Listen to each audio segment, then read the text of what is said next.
gone to Dr. Dan Kiley for years. I get scared at the dentist. Dr. Kiley knows people like you are. Dentist for Dr. Kiley. I know it's important to have good dental health. And you look better with good teeth. And Dr. Kiley offers cosmetic dentistry along with general care. Visit Dr. Dan Kiley at lakeotisdental.com. Call him at 562-9209. Glenn, every once in a while you find a hidden gem right here in Anchorage. You're talking about the Snow Leopard Boutique. I am. Owner Eileen Bear has an amazing eye for beauty. For decorating ideas, it doesn't get any better than Snow Leopard Boutique. They have 2,400 square feet of everything you need to beautify yourself and your home. Glenn, I noticed the calming atmosphere the moment I walked in. Dan, how about those chocolate truffles? Yeah, and you can wash them down with a free latte. The Snow Leopard Boutique. At the corner of Tudor and Old Seward. Are you ready? Dan Fagan and Glen Biegel are here. They're gonna tear it up, rip it down, and shoot it straight. Fagan and Biegel in the morning on Hot Talk, KOAN. And now, Fagan and Biegel. Biegel.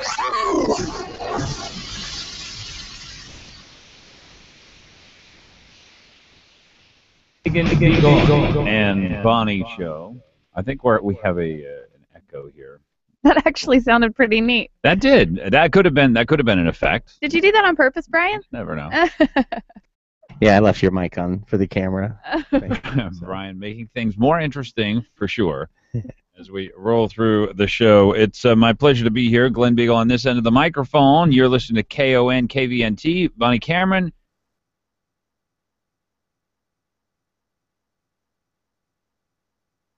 You know, we live in a what is it called? An Arctic desert, because we get less than 20 inches of rainfall or something a year. We get about 16 inches of rainfall a year. So we live in an Arctic desert, and we're going to get about, I would say, half an inch of rain today. So we're going to get about 1/32 of the total rainfall for the year right now. Yesterday and today, it's coming down.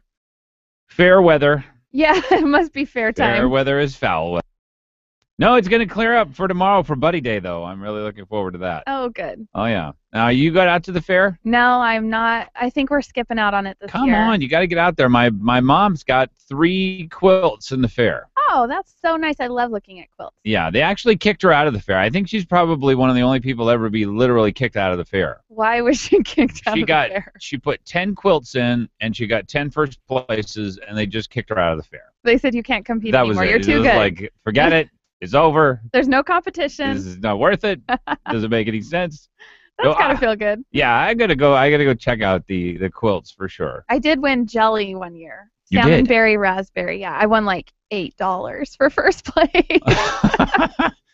No, it is not the money that is involved here. It is the pride and the prestige. Fame. Okay, wait a minute. Walk me through that jelly again. Salmon berry. Raspberry salmon berry jelly. Yes, it's amazing. And what is the difference between a jam and a jelly? Well, the jam usually has seeds, and the jelly does not. Okay. That would be my definition. So if you heat the jelly up just a teeny little bit, it becomes water. Yeah. Waterish. Yes.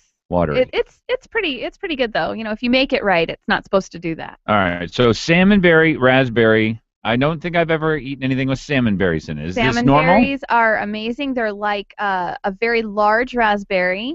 They're orange and red and yellow. They come in all different colors. And it's the orange that got me. Brian, are you with me? Do you try to stay away from eating things that are orange other than oranges? They look like even salmon pumpkins. eggs. Even pumpkins. Yeah. Yeah. They look like salmon eggs. Have you ever had a real pumpkin pie? No, I have not. Smart. Most people do not know. Very sharp. That they're not made from, like, pumpkin pies are not usually made from the actual pumpkin. It's a squash. Well, we have attempted to make the pumpkin pie, and apparently it's about 9 parts sugar. Yes. And 1 part pumpkin. Mm-hmm. And it still didn't save it. It was still, and look, people make a great attempt to make everything out of everything, but I don't think pumpkin are supposed to be made in a pumpkin. What do you make them out of anyway? It's like a summer squash or The stuff in the cans that you buy at the store. Yeah, the good stuff that we like to eat. It's a squash. It's not an actual. I mean, I guess all pumpkins are squash, but it's a type of squash that is not. I don't know. I'm probably getting that all wrong, but it's not necessarily the same thing that has a huge, thick crust and all. No. Okay. I do love. Oh, you're making me hungry. Oh, I'm always hungry on this show. Well, that's what we aim to do. You're listening to Fagan, Biegel, and Body, KOAN, KVNT. We have skipped out on our old broadcasting frequency on the FM dial, so we're no longer on 95.5. If you are hearing us on 95.5, you're probably on another planet. You should move over to 95.1. It could be an echo of a previous show. You know, the aliens could be rebroadcasting us on 95.5. I don't know. But if you are catching us there, something is seriously wrong. Go check us out, 95.1. Stronger signal, getting good reports of it, and I'm glad to hear that. And if you can't get us on 1080, 95.1 here in town, check us out in the valley, 1020 and 92.5. A couple of good signals there. And if you can't get us either of those ways, really the best way, just like being in studio with us. And you can actually be in studio with us. You're not supposed to look at the camera, are you? I don't think so. You're supposed to ignore the cameras. Okay, it makes it look good for the YouTube later. I'm looking at the camera right now. If you're watching our YouTube channel, can people actually watch that yet? Yeah. Can they? Yeah, if you go to YouTube and look up Fagan Show or Fagan, Bonnie, Biegel, then today's date, they can watch it live right now. All right. Well, so that's another way. I'm going to stare at my camera just to freak my camera. No, that looks weird. Yeah, don't do that. Yeah, don't do that. That's not good. That's not for that long. That's not on a Monday morning. All right. Well, I'm going to do that several times during the show just to see if I can freak people out. 569-1080-357. Smile and wave. 5868, I think is the number here. So hopefully you will participate. Actually, we don't forward the thing. So it's just 569-1080. Yeah. And it's not because you're lazy. No, it's because you're efficient. Yeah. We're getting out of that age. And everyone has. If you're not, if you're not on like probation for prison wearing an ankle bracelet, you don't have a home phone, so your cell phone will dial for free. Yeah, and people may not know this, but you can get. I think for GCI you can have 5 lines as part of your plan, and an extra line costs $10. Yeah, that's pretty much standard. And then you can get a Bluetooth home handset. Where you have 3 handsets for home. And they're all tied to the Bluetooth on your phone. So you get a cell phone, this little Bluetooth, and just about everything that you'll buy now is Bluetooth enabled. So this is how we have a home phone with 4 lines. That's a really good idea. I've never thought of that. Yeah, it's only $10. Right. Wow. Though this is why, Bonnie, nobody has a home phone, because it's more expensive, it is less useful, and it's just old-fashioned. Get with the times, people. I am confused. I usually start out the day confused. I mean, let's just be honest. You're disoriented for a short period of time. But I've been confused about this for a very, very long period of time. Amanda Coyne pointed this out. She said this is the primary group that Begich is going to go after are women. Mm-hmm. He's going to go and talk about women's issues. And I said, well, what are women's issues other than abortion? Which, we sort of play to a tie. And I think most people probably have figured out probably not a lot is going to change on abortion one way or the other. The Supreme Court will have to change. Then the Alaska State Supreme Court will have to change. They'll have to overturn any number of different issues, both here and nationally, for anything significant to change. So that's kind of an issue everybody likes to talk about, but I'm not sure it has the greatest effect on things. But the Lilly Ledbetter Fair Pay Act, I'm going to go over this because this apparently, between houses, you're going to hear 2 things forever, ad nauseum, until it makes you sick. Actually, it's already made me sick, so I don't have to hear them anymore. Yeah. But women's issues and the Lilly Ledbetter Fair Pay Act, and also House Bill 77, our hunting and fishing termination clause that they just found somewhere in the midst of the last legislative session. Anyway, great. We'll try to make sense of it. 569-1080, that is the number here. You are listening to Fagan, Biegel, and Bonnie in the morning. Fagan is out today and tomorrow. He'll be back with us on Wednesday. Stay tuned. And Bonnie in the morning. Fagan is out today and tomorrow. He'll be back with us on Wednesday. Stay tuned.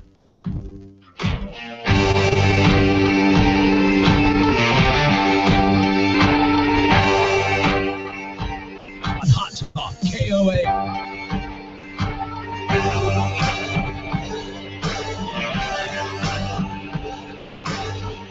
You're on with Fagan and Biegel in the morning on the Talk of the Valley, KVNT, 92.5 FM, 1020 AM.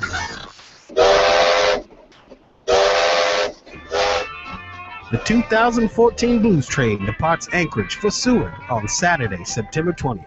Imagine traveling through the most breathtaking scenery that Alaska has to offer, all while listening to the great sounds of the Iris Sellers Band. Add your favorite cocktail, and some righteous appetizers, and you'll have this year's Blues Train. Once you arrive in Seward, you'll be treated to a barbecue and a party at the Pit Bar. Then you can relax in your hotel room or take in the sights that only Seward has to offer. Sunday, you're back on board the Alaska Railroad for your trip back to Anchorage. The 2014 Blues Train will sell out, so don't wait to get your tickets. Find more information at KNIK.com, or to make reservations, go to AKRailroad.com. Blues Train 2014, brought to you by Blues Central Production, the Alaska Railroad, and by your friends at Alaska Integrated Media. Who was the last Alaska governor to see 16,000 new jobs created on his watch? Was it Wally Hickel? Jay Hammond? Bill Egan? The last governor to see 16,000 new jobs is our current governor, Sean Parnell. Alaska is in the middle of a jobs boom. Since Sean Parnell took office, the Construction and remodel firm. From our handyman services to our award-winning kitchen design and remodel, Trail Boss Solutions is fully licensed, bonded, and insured, and has the experienced professionals to take your project from initial design through completion on time and on budget. Please visit us on the web at trailboss-solutions.com or contact Trail Boss Solutions Direct at 646-1403. You're on with Fagan and Biegel on Hot Talk KOAN. Parnell became our governor. That's why Parnell 2014, Box 100719, Anchorage, paid for this message. Fagan, Biegel. Weekdays 6 to 9 a.m. The Talk of the Valley. Okay, you ready? Here I go. I'm going to, you're listening to Fagan, Biegel, and Bonnie. I'm going to stare at my, how you doing? What's up? People tell me I have these huge eyes, and not in a good way. Not a pleasant, this is not a compliment in any way. So I just gave you a good flash of those over there if you're watching us. There's lots of ways to participate in the program. I hope you do. 569-1080 is the phone number if you are here in Alaska. Just give us a call, 569-1080. This is Fagan, Biegel, and Bonnie. Fagan is out. I miss him when he's gone. And he's so mysterious. He sends me an email at 12:04. I'm out for the next couple of days. I hope that's okay. I'll tell you why on Wednesday. That's all I get. You must have taken a quick trip to the Bahamas or something. I'll bet that's what he did. I got to get out of this rain. I feel like it's a golfing injury. Oh, a golfing injury. Yeah, something to do with the groin. Oh. Just do people get golfing groin injuries, Brian? Do you have any idea? Yeah, I guess theoretically possible. I know Tiger hurt his back. That was not golfing. Yeah. Oh. Okay. That most likely. Yeah, the groin injury was from something else. The groin injury for Tiger was probably not golfing either. Okay. Oh, yeah. All right. Well, I don't know. 569-1080, 569-1080. If you are looking for a car, do not be like me. This is a little confession here. I am what they call a Craigslist loser. Oh, you don't want to, I have wasted thousands, perhaps even tens of thousands of dollars on Craigslist trying to get the last little dime out of the car, and of course the car does not last 1/10 of the amount of time that you need it to. A different way to do it, and they do cars a different way. Payless car sales, they really are looking for that sweet spot of having a great car at a great price. And Ollie showed me how he decides which cars to put on his lot, and they do it a way that I didn't really expect. To endorse a used car place, you really have to trust both the people who are running it, and Ollie's been a long-time listener to the program and the way that they do it. He showed how many cars he actually rejects, does not allow on their lot, and that's what sold me. He's very careful, and he takes care of all of his customers. You go online, you find out he has a spotless reputation. 919 East 5th Avenue, 677 Auto. Do not be a Craigslist loser like me. And I think that you will live a much happier life. The natives are restless out there. I would like to do a quick turnaround of the news, if that would be all right. Go right ahead. All right. Comment of the day, UA professor on UA president's $320,000 bonus. The employees of the school, the students of the school are rising up for this $320,000 bonus. I think this pushes him to, I don't know, $600,000 a year or something like that. Wow. So they're cutting money throughout the university. He's going to get a $320,000 bonus if he stays his entire time. And I think a lot of people are wishing he wouldn't stay for the entire time. The university, by the way, is a seething pit of anger and resentment. Because as irrational as the rest of the state of Alaska is, we only live up here. Let's be honest, completely, total honesty. Because there's this massive oil field, almost unparalleled, certainly anywhere in North America. Probably unparalleled in South America. There's only a few places anywhere in the world where there's this much oil, all in the same place, that is now connected with a pipeline. It's totally irrational that people live here. So we live in a kind of a fairy tale story time place, and the university is the most irrational place within our fairy tale story time living. They have no clue what real life is like, and that's it's a lot of professors don't know what real life is like, but these guys even more so. It's usually the administration, isn't it? Well, they get $1 billion a year, so the subsidy is over $40,000 for every student who goes there. Mm-hmm. So they pay, I don't know, $5,000 or $6,000. If you go stay in student housing, you might pay $11,000 or $15,000. And then on top of that, we pay $40,000 for you to go to our university. Mm-hmm. That's a lot of money. It's twice as much money as any other state spends on their university students. So they got 3 levels. You got trade school, college, and university. You get like in California, you get a $5,000 subsidy to go to trade school, you get a $10,000 subsidy to go to college, and you get a $20,000 subsidy to go to university. That's like UCLA, Berkeley, pretty prestigious places, Stanford, whatever. I think Stanford's private. Anyway, so we get $40,000 a year, and we throw everybody into the mix. People getting trade school, which is about half of our degrees or 2-year degrees, and people getting master's degrees, which is a huge number. There's a theory, by the way, that the purpose of our university here is to give teachers master's degrees so that they can get higher up on the pay scale. Yep. Anyway, so it is seething over there with irrationality, and one of the irrational things is this $320,000 bonus atop his salary if he stays until 2016 as an emeritus press. This is a Board of Regents comment.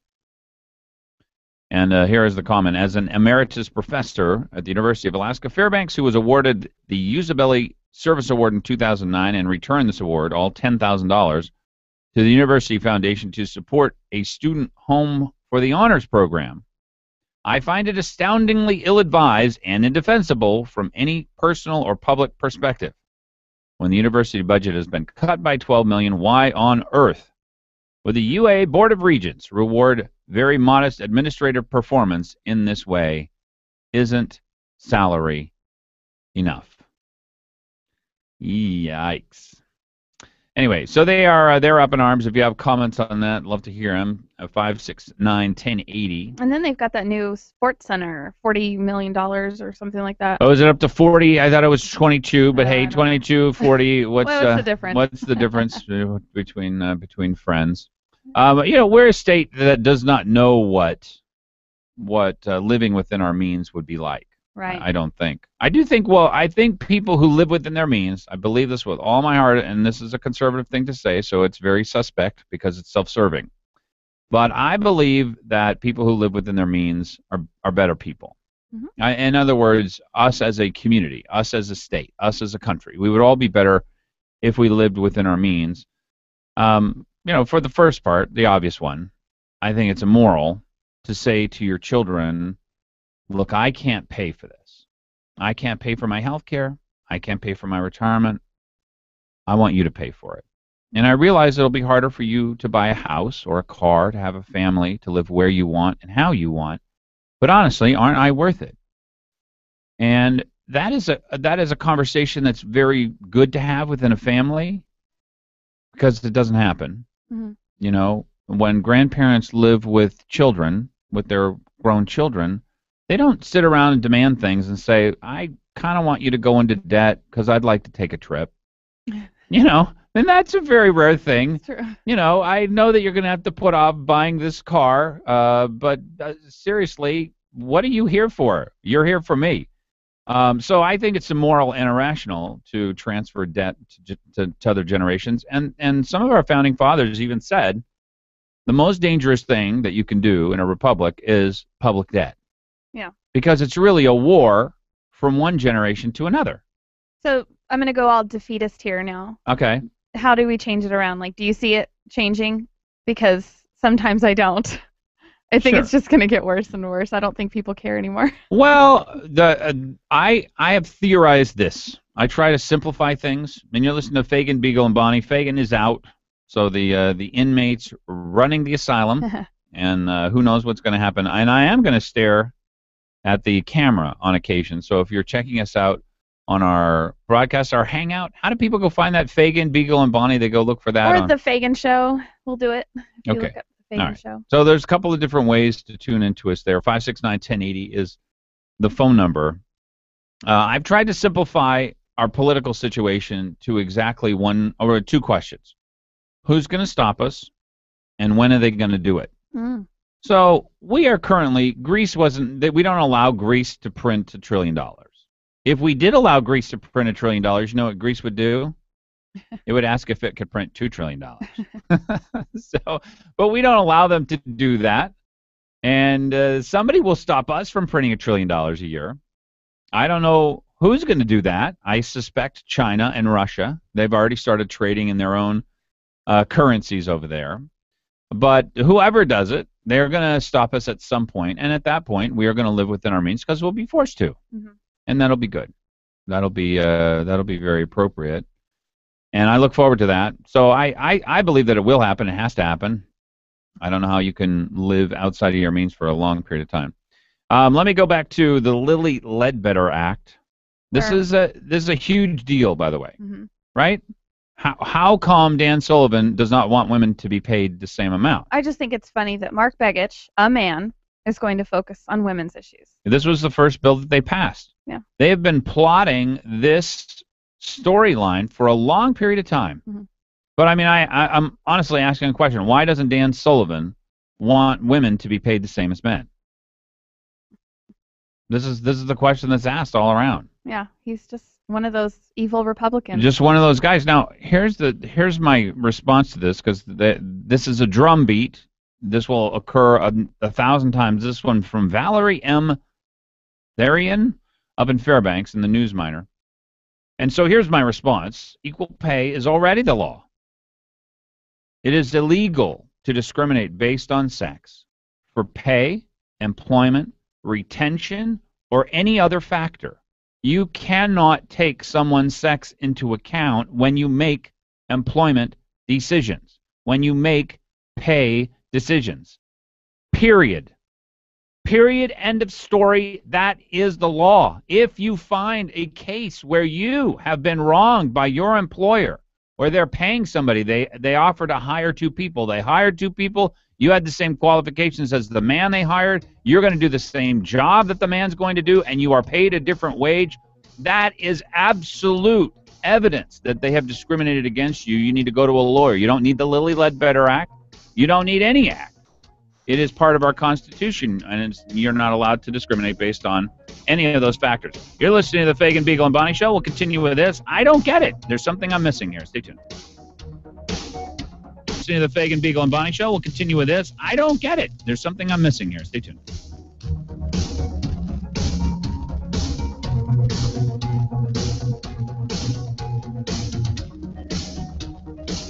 Don't just sit there. Give them a call. 569-1080. Join the conversation. KOAN. KOAN News. I'm Chuck White. The local driver, who allegedly left the scene after severely injuring a man, has heard his sentence. And Kendra reports. Luke Jurdy was given 2 years in prison for reckless endangerment, less than the 11 he would have faced if convicted of assault. He was driving in the rain in September 2012 with windshield wipers that weren't working when he struck Zachary Mose, who was 26 years old at the time, and allegedly didn't stop. Mose was severely injured and still uses a wheelchair. The judge said he hopes the sentence serves as a deterrent to other young drivers who may be tempted to flee. Hey, put that thing out. The Kenai City Council has passed an ordinance to regulate e-cigarettes the same as smoking tobacco. E-cigs will not be permitted in the same places that smoking is banned. The electronic cigarettes are advocated by some who say they help smokers quit the habit, and opposed by others who say they are a health danger. That's your Hot Talk News update. Cloudy skies with showers for today, high 60. Evening showers, otherwise mostly cloudy tonight, low 48. For tomorrow, clouds and sunshine, high 62. Tuesday night, low 50. Wednesday, clouds and sun with a shower in spots, high 63. Thursday, cloudy with a passing shower, high 61. Hot Talk, breaking news, and the latest weather, KOAN 95.1 FM and 1080 AM. You gotta play to win. Don't miss your chance. The $30,000 Alaska Lottery Cash Sweepstakes is here. The drawing will be held September 1st at the Alaska State Fair. The grand prize is $20,000 cash, and there are 6 other chances to win. Second place gets $5,000, and the remaining winners get $1,000 each. Tickets are only, better yet, get 6 for $20. It's like getting 2 tickets for free. Charitable gaming raises millions of dollars for statewide nonprofit organizations, such as the Alaska Peace Officers Association. Get your tickets today at the new Tudor Bingo Center at 1436 East Tudor Road. Tudor charity tabs at 343 West Benson, or the Alaska Lottery kiosk on the first floor of the 5th Avenue Mall. Tickets will also be available at the Alaska Lottery booth inside Raven Hall at the Alaska State Fair. You don't have to be present to win, but you gotta play to win. Brought to you by Alaska Peace Officers Association and the Alaska Lottery.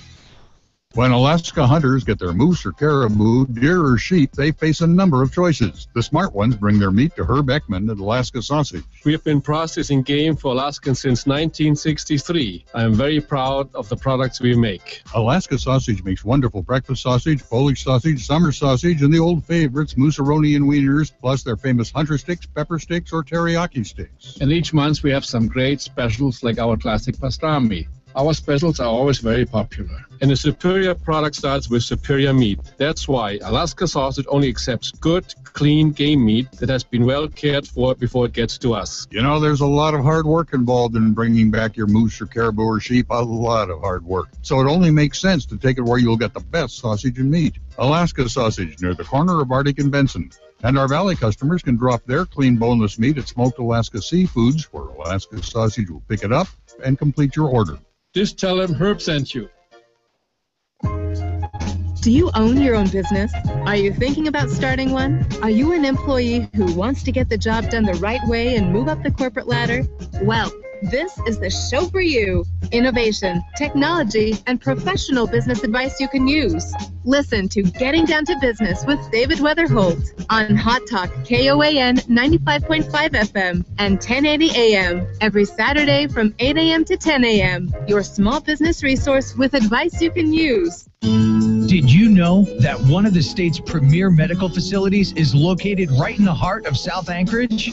Thanks to the Alaska Neurology Center, there's no need to leave Alaska anymore when it comes to treating the nervous system. You'll receive the best care at the Alaska Neurology Center for epilepsy, cerebral palsy, brain injuries, Alzheimer's, Parkinson's, Huntington's disease, multiple sclerosis, speech disorders, and they offer pain management as well.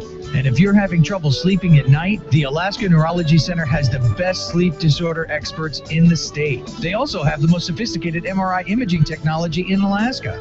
If you need relief from stress or from migraines, relax in their luxurious spa. At the Alaska Neurology Center, their massage therapists are amazing. And they offer hydrotherapy, infrared sauna, hot and cold therapy, and shiatsu massage. And their medical spa also offers facials and waxing. The Alaska Neurology Center, located on Diamond and Old Seward. What if buying your next car could actually be enjoyable? At Payless Car Sales, we believe it should be. If you're in the market for your next car, come by and meet our knowledgeable staff and explore our selection of quality vehicles. We offer military discounts, and we give all of our customers Carfax history reports. We can also provide warranties and handle all of your lending needs. Just like driving your car should be enjoyable, so should buying it. Visit us downtown at 919 East 5th Avenue or on our website at PaylessSales.com. Payless Car Sales, where Alaskans drive. You're on with Fagan and Biegel in the morning. Give him a call, 569-1080.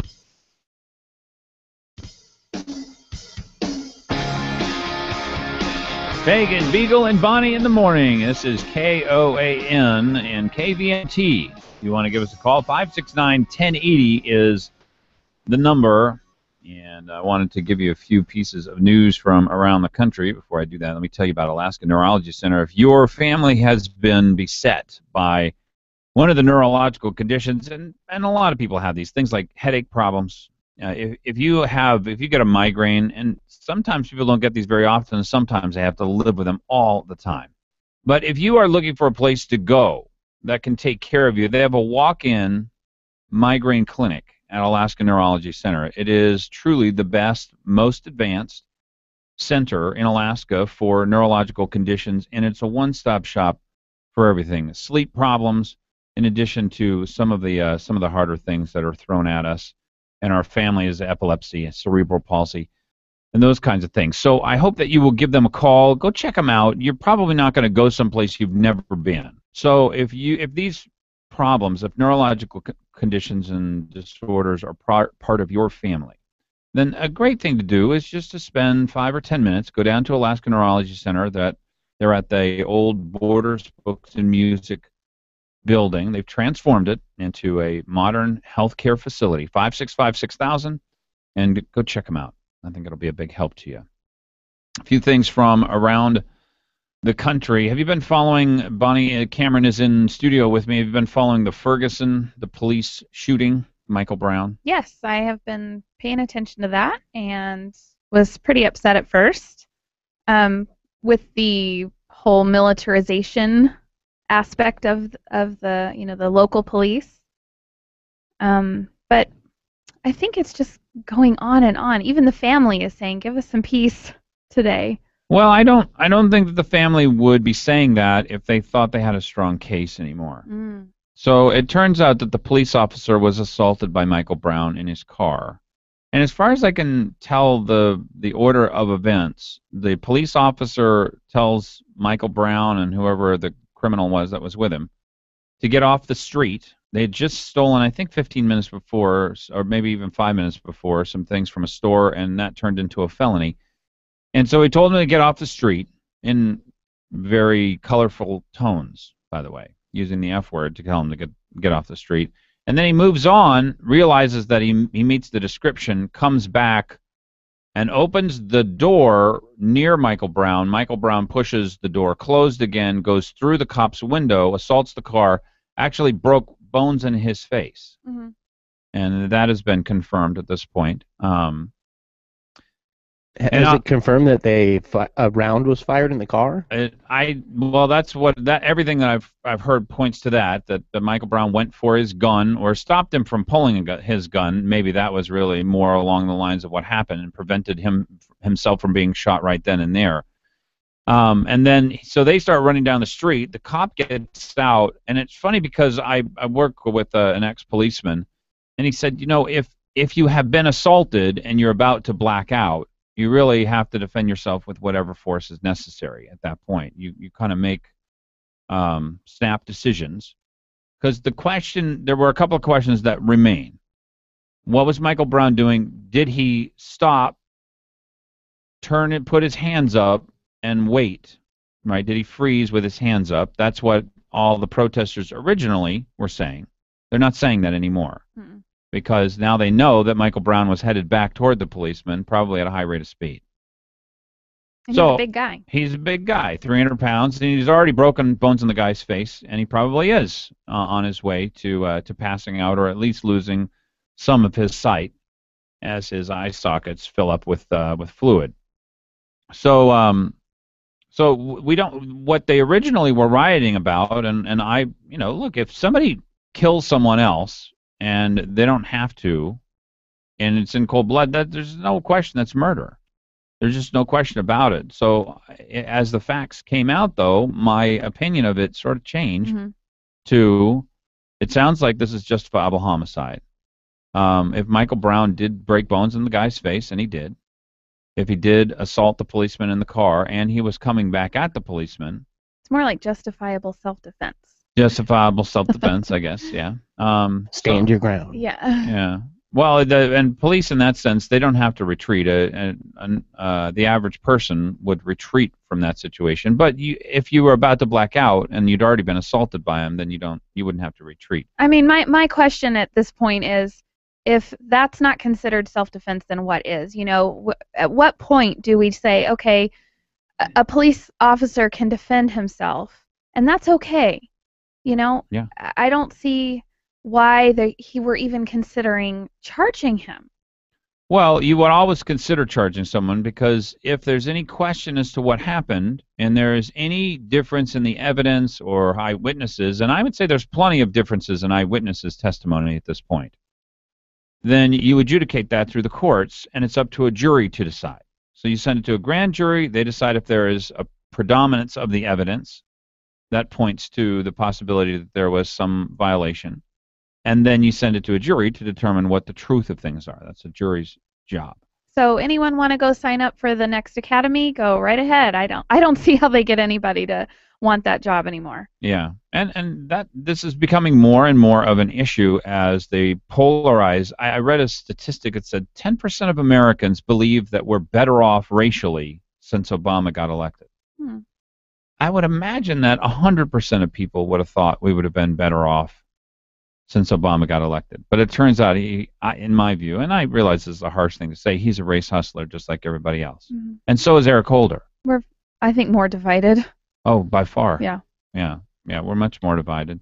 But that pays off politically for Democrats. And this is something that, honestly, if there was anything else that I can't forgive them for, creating a victim out of someone who's not a victim is the worst thing you can do. I honestly think that, because it strips them of their Americanism. Everybody's been thrown, things have been thrown their way. Everybody has difficulties. And the idea that because your skin color, the most irrelevant thing about you, you were going to be held back. You were going to be prevented from succeeding in this country.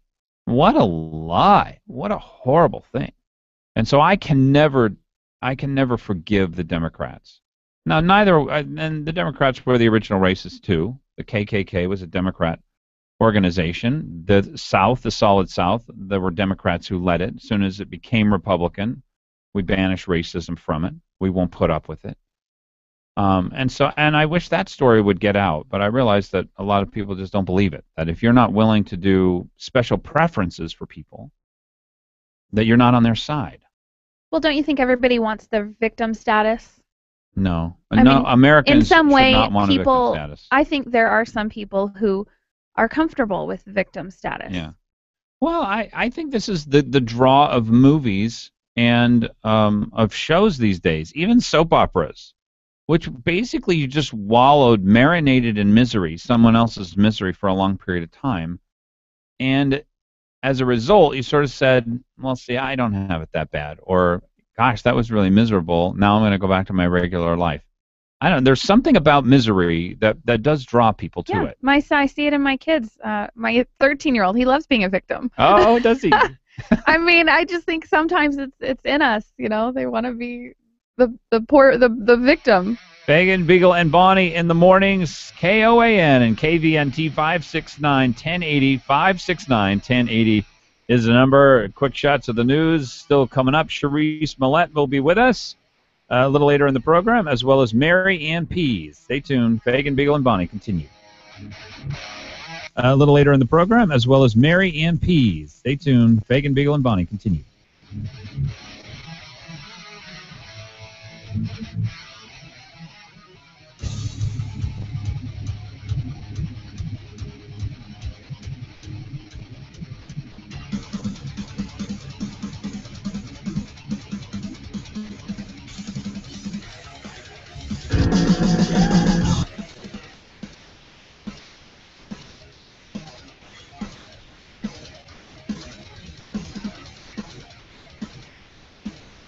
You're on with Fagan and Biegel.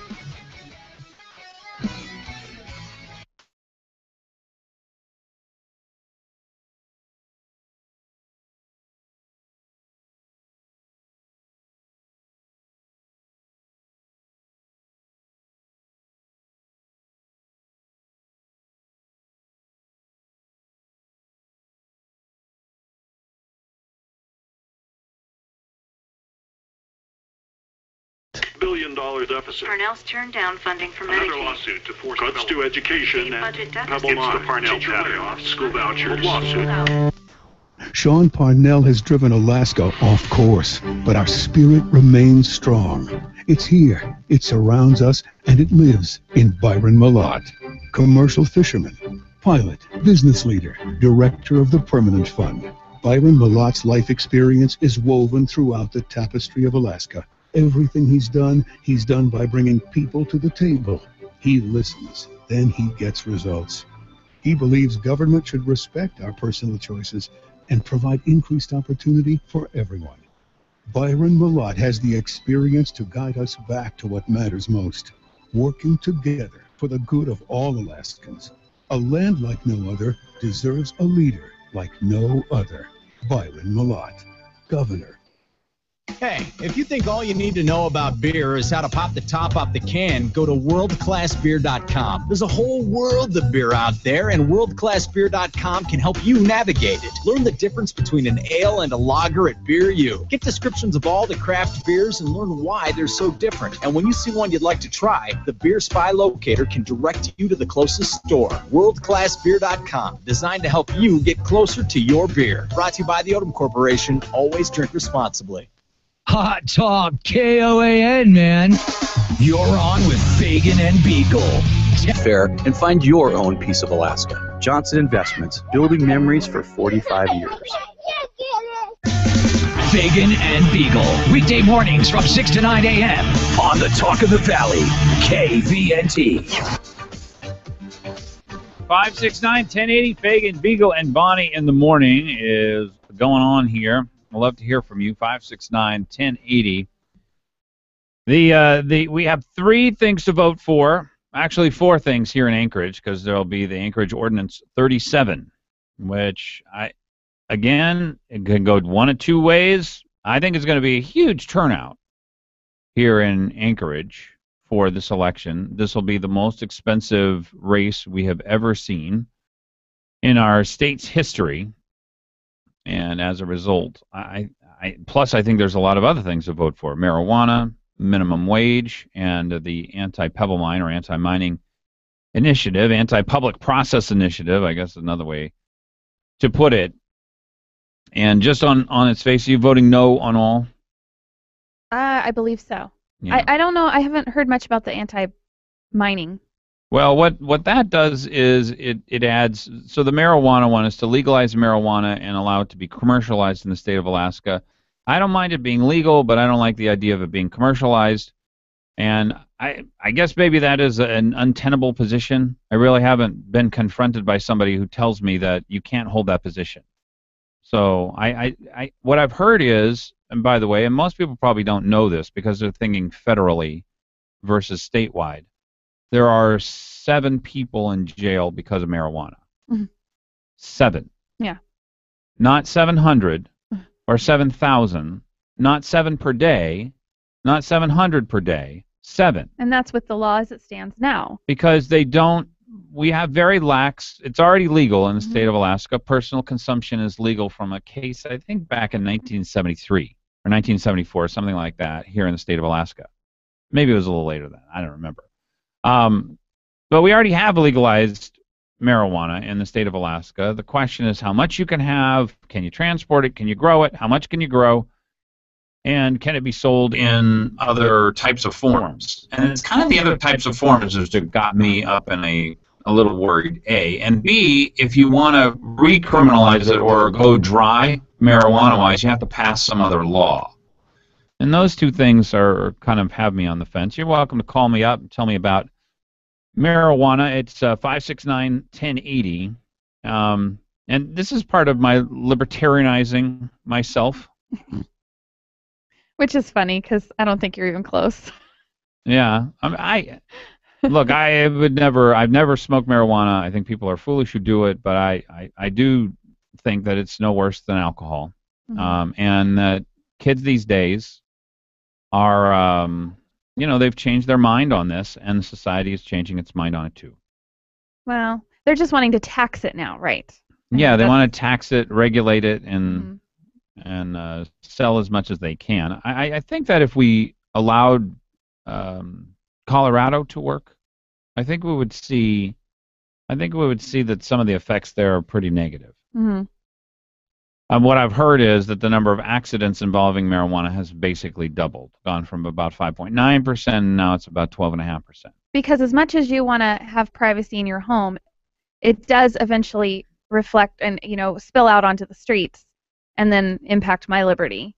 I got into a debate with a lady the other day over all this, and she said, what was "Oh, her you're idea? all about the government staying out of your life. Well, this is the way to do it, and it's just people smoking in their home." I said, "Well, you can already do that. What's your point?" This to me, it's just more taxing, more government intrusion into the home and into your life. What was her thought on you can already do that? Well, she says I don't. It was a very long debate. We went back and forth, and this will be her first election, voting, and Yeah. of course she's wanting to vote yes, and so she's 18. Yeah. I don't know. This is what her friends do. And I don't want to, because she's very involved. Yeah. And she's got a mind of her own, and she really had some strong thoughts on it, but they were all talking points. Mm-hmm. It's nothing that I don't know if that she's really thought through. What was her best talking point? Well, it was not marijuana. It was all cannabis. It was, She's a using the actual hemper. term. Oh. And I see. she was trying to use it against me, and she was saying less people will be in prison. We won't have to pay for them as much. But like you said, if there's 7 people Yeah. in Alaska, Yeah. okay. That's it. That's all. And what made them finally go to prison over it? Was it the amount? I imagine they would have either been, in other situations, this was the very last thing that they could charge them with, or that they had quite a bit. They weren't specific on who they were. Yeah, It's just that people need to get over. Yes, in federal prison, there are lots of people in federal prisons because of drug charges. Mm-hmm. In state prisons, that's just not the case. Unless you have raped or killed, murdered, assaulted, robbed somebody with a pretty big felony, you're just not. It's very difficult because our prison system's overrun, and they don't stop the rest of the prison system for people who are out smoking a joint. I think her main point was that it'll help people, not. I don't know if it'll keep them out of trouble, or if that was her point. If it was more, she just wants to because make it it to where relaxes people so Yeah. they don't go out and drink alcohol. And right. Oh, and it's not as. I've also heard the argument that it's not as bad as alcohol. That alcohol is actually worse. But I don't. Long term, no, it's not. Yeah. It really does it does hurt your brain cells. That's what I've heard. I've heard that it damages your brain cells over time. And Makes I've you think you're really smart, but eventually, Yeah. and this is about the function of cannabis, because I went out and looked it up because I wanted to know what THC does, and it actually kills off cells, which is why they think it might treat her. Mm. But it kills off cells that are very active. And so cancer cells are pretty active, and so they are asking questions about whether or not this is a treatment for cancer. But once it's killed off those cells, it also kills off other ones as well. And so it can and does, from what I've heard. Even Jeff Landfield, he said he'd smoked for a while, but he ended up thinking, you know what, this is really not healthy. My brain is not working the way that I know that it can. He's a fairly clever guy, and he said, I'm not doing this anymore, even though he's for legalization of it. But he is one of my only examples in my own life. Most of the people who smoked it that I knew were not the cleverest of people, but I don't know if they started out not being clever. Well, and I've known people who are in the probation fields and corrections, and they've seen the effects that it has on people. And alcohol is a short-term thing. marijuana, it will last. The lasting effects are, without dispute. All right. So you asked me about mining. The mining initiative sounds kind of innocuous until you are actually in the process of trying to figure out how to do a mine. This is what it says. After you've given all of your scientific testimony, after you have shown this is what our plan is, this is how we're going to do this is the best technology there is, in addition to all that, you got all your permits, you got all your funding in line, then it goes to the legislature for approval. And then?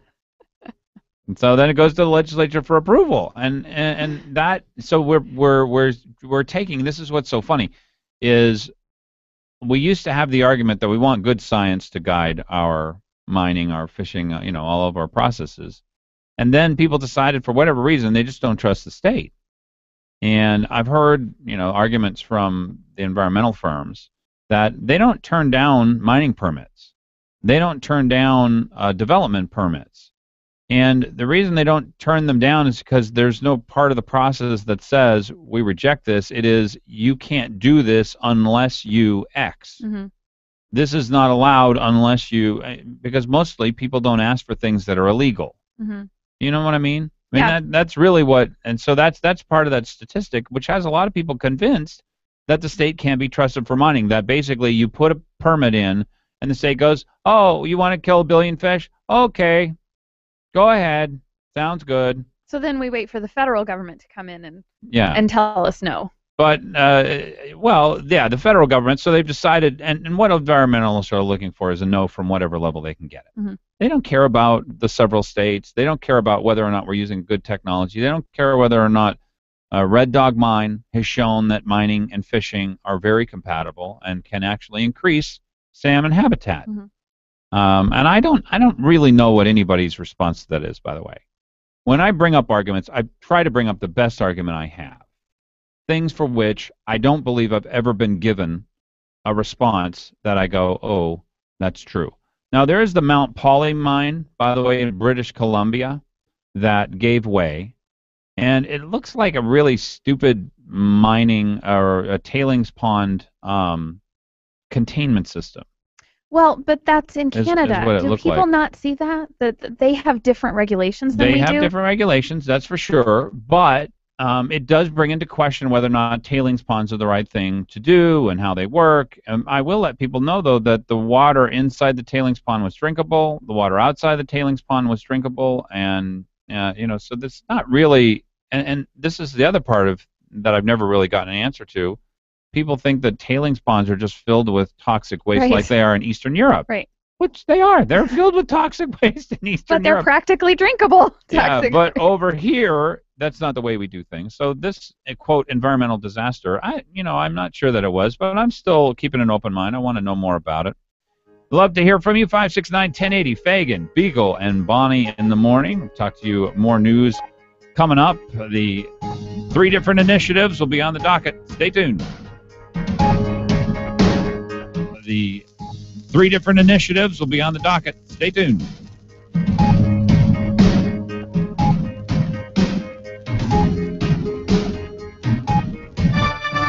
Call 333-8000, 333-8000, 333-8000 for my sister's pizza call.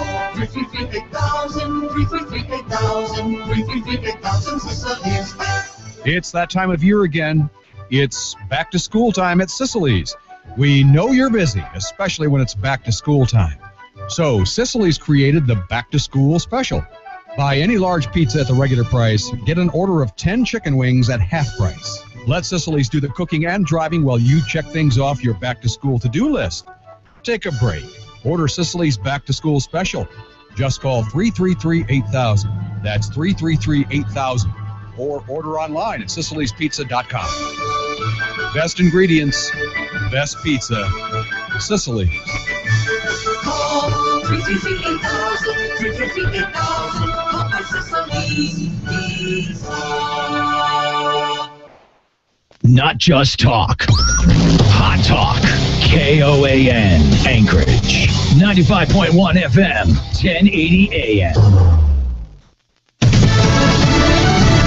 Fox News Radio. I'm Dave Anthony. 2 weeks and 2 days after Michael Brown's shooting sparked rioting and protests in Ferguson, Missouri, his funeral is about to start in St. Louis, where Fox News Radio's Jessica Gallagher is live.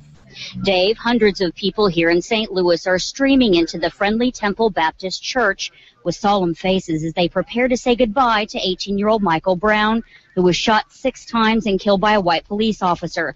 The near 100-degree temps haven't stopped people from waiting in line outside the church to pay their respects. Ferguson resident Shay is disappointed she couldn't make it. I have to work, but I have been out there with the protesters since Wednesday. Brown's family says they hope today will be a day of peace. Dave? Jessica, not far from St. Louis, an explosion rocked a recycling plant in Granite City, Illinois. We have 2 fatalities, and we've cleared the area waiting for bomb squad to tell us it's a safe area before we approach. Assistant Police Chief Major Jeff Connor, another person was badly injured. It appears a live mortar round was among the materials. The lockdown's over at Fort Lee in Virginia. There was an active shooter on the Army base. Turns out it was a woman said to be disgruntled, who's now in custody, and she was the only one injured. We don't yet know how. Aftershocks could rattle wine country for weeks following yesterday's earthquake that's left a big cleanup job. Fox News Radio's Jessica Rosenthal is live in Napa, California. Dave, several homes have been red tagged here as unsafe to enter, and some homes are just gone. Bill lost everything. We got out of there. It was scary. It was scary, and there was fire, and the neighbors came over and helped. I was running around trying to figure out what was going on because I didn't know. A gas line broke and flames torched 6 homes in a mobile home park. Entire brick walls on some of the city's older buildings just crumbled. Businesses have been dealing with broken glass from fallen products and busted-out windows, Dave. Jessica, an update on that shooter at Fort Lee in Virginia. It turns out that woman was a soldier and she shot herself. Fox News Radio, fair and balanced. Do you live with stress? If you have nervousness or common everyday anxiety, we're looking for you. Because right now we're sending risk-free supplies of a fast-acting supplement to listeners of this station. You heard right. Every listener who calls right now will learn how to get a risk-free bottle of Stress Block, a naturally derived formula that promotes feelings of calmness, alertness, and focus in just moments. Supplies for this risk-free offer are limited, so don't wait. Just call 1-800-519-7514. Stress Block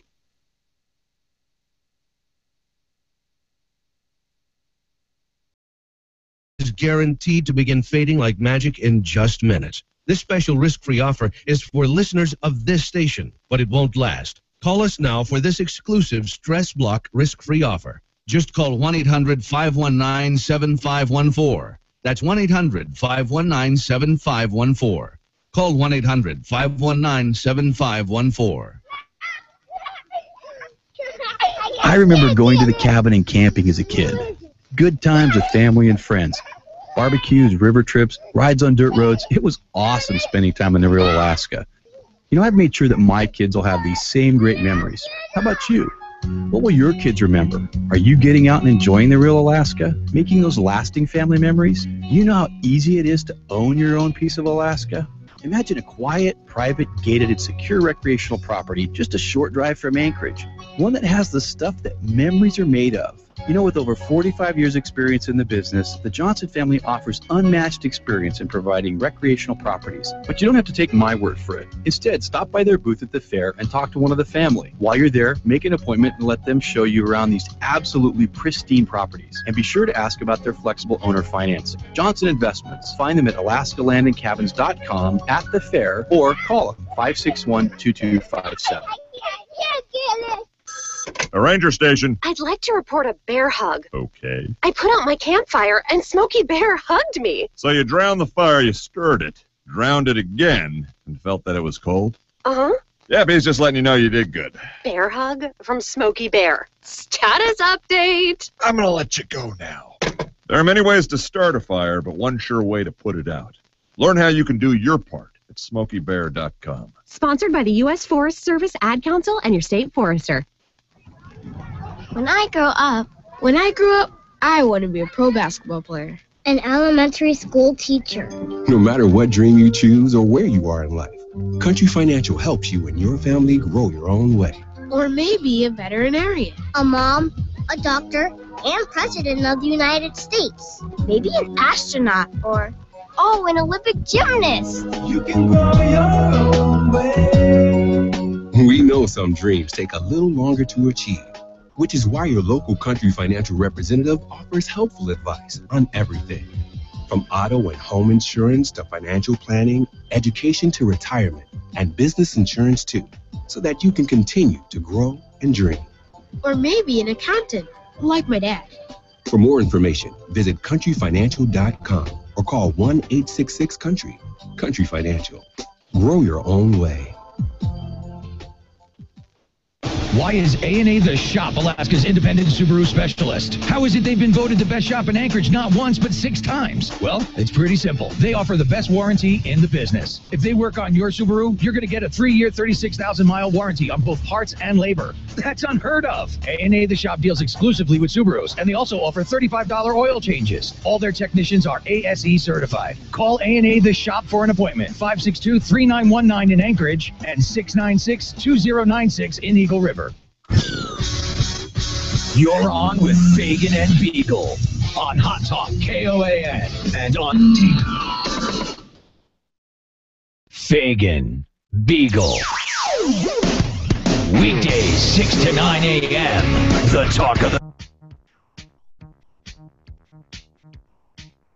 1080 KOAN. It is 7:06 a.m., 6 minutes after the hour. A rainy, fair day. The hope is that by 7 p.m. tonight, when it's time for the fun frivolity to occur at the Alaska State Fair, is it 3 days grace? No, that's not today. Let me see who's on for today. It might be Michael W. Smith. Oh, I like him. Is he? Is he today? 25th of August? Is that today? Yeah. 25th of August, Michael W. Smith. So the hope is, because it's supposed to be nice tomorrow, or fairly nice, fair nice, tomorrow and Wednesday, and today. Maybe it'll clear up by tonight. Right. Yeah. So don't lose faith. The fair could clear up. Usually you get a little bit of this, a little bit of that. Hopefully that's what's headed our way for the rest of the day. Let me go to the phones here at 569-1080, 569-1080, and Russ. Hey, Russ, welcome. Good morning. Yeah, good morning. Good. I'm a visitor up here, and you guys are. I really like your program. I've only listened to it once before, but like I say, I'm up here vacationing. Yahoo! Welcome. Well, great. Welcome. Yeah. Fantastic. Where'd you go? What was the most interesting place you went? Oh gosh. Well, I was in this little creek trying to be a gold panner. And the most interesting thing was about this 7.5-foot grizzly bear that didn't like the sound of me shaking stuff in my pants. So. Where are you from? Actually, wow. Redding, California. And how long are you going to be up here for? Well, I've been here since June 1st. Have you done any fishing? Have I done fishing? I have fished until I can't wiggle. But Good. most of it's been out in the ocean. You know, I've tried the salmon thing, and you're out there, and there's 800 other people with you. You know, and it's 800 your closest friends. Yeah, that's true. All right. Well, hopefully you got some halibut. Yes, I did. I caught a nice. Well, actually, I caught 3 nice halibut. They were all on in your guys' perspective of size. You know. It was, I think the smallest one was 19 and the largest one was 29. So. Now, did it surprise you that in a state this large you would have to combat fish at all, or you would think we'd have more places to fish, right? Well, you're sort of locked into the water sources kind of yes. thing, and so you either have it, you don't have it, and it's. I saw, I was in Homer, and I bet. No, it wasn't Homer. It was in Hope.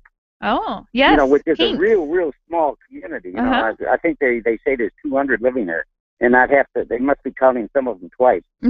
But I bet there was 100 people in that Resurrection Creek. Right. All fishing at the same time. All at the same time, and you're going, wow, how do they stay out of the way of the other guy's line? Yep. You got to be careful, and sometimes they don't. Yeah. Hey, what did you want to say about marijuana? Well, I work for a company, and I'd be a little hesitant to mention them, but they're they have like 4 hospitals. And over the last, this January, it'll be the end of the 4th year of, they've been just compiling information about marijuana. And so far, it's about 72% of all people that are serious drug people all started on marijuana. Yes, a gateway drug. Yeah, right. So Now, 72% of people who moved on to other things started on marijuana. Right. That's the charge. Yeah, that's the premise of the whole. They didn't start on alcohol.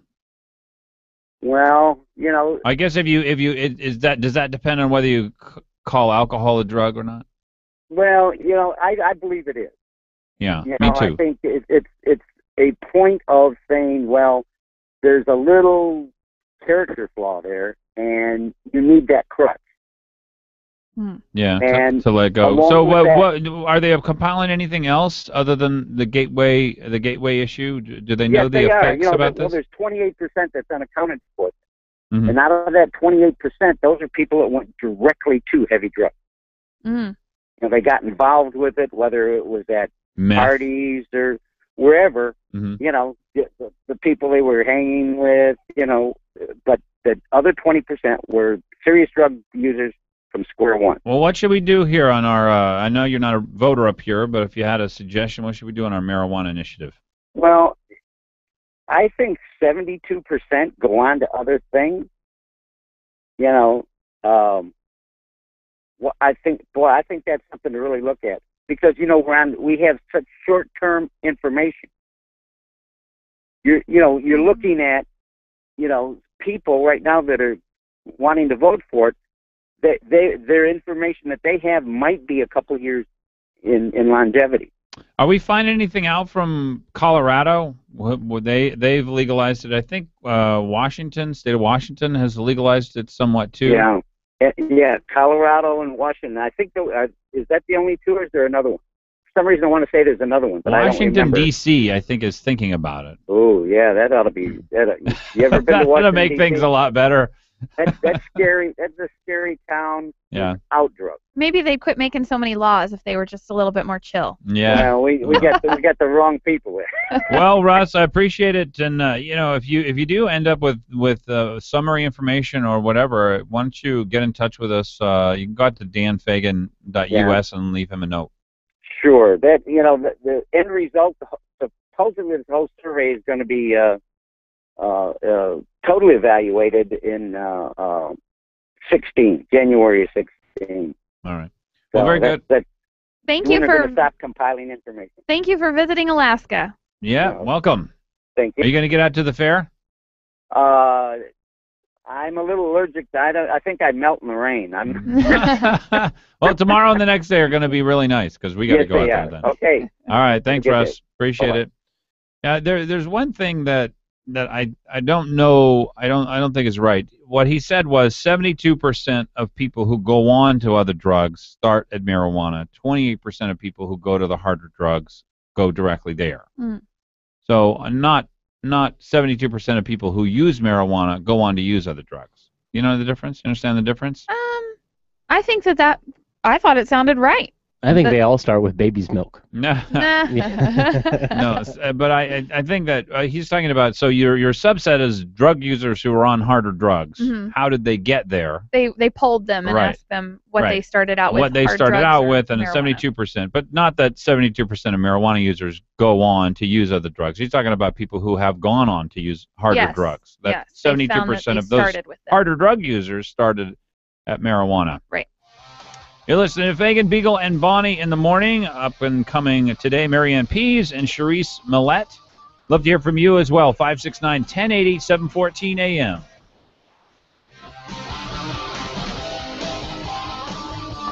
714 a.m.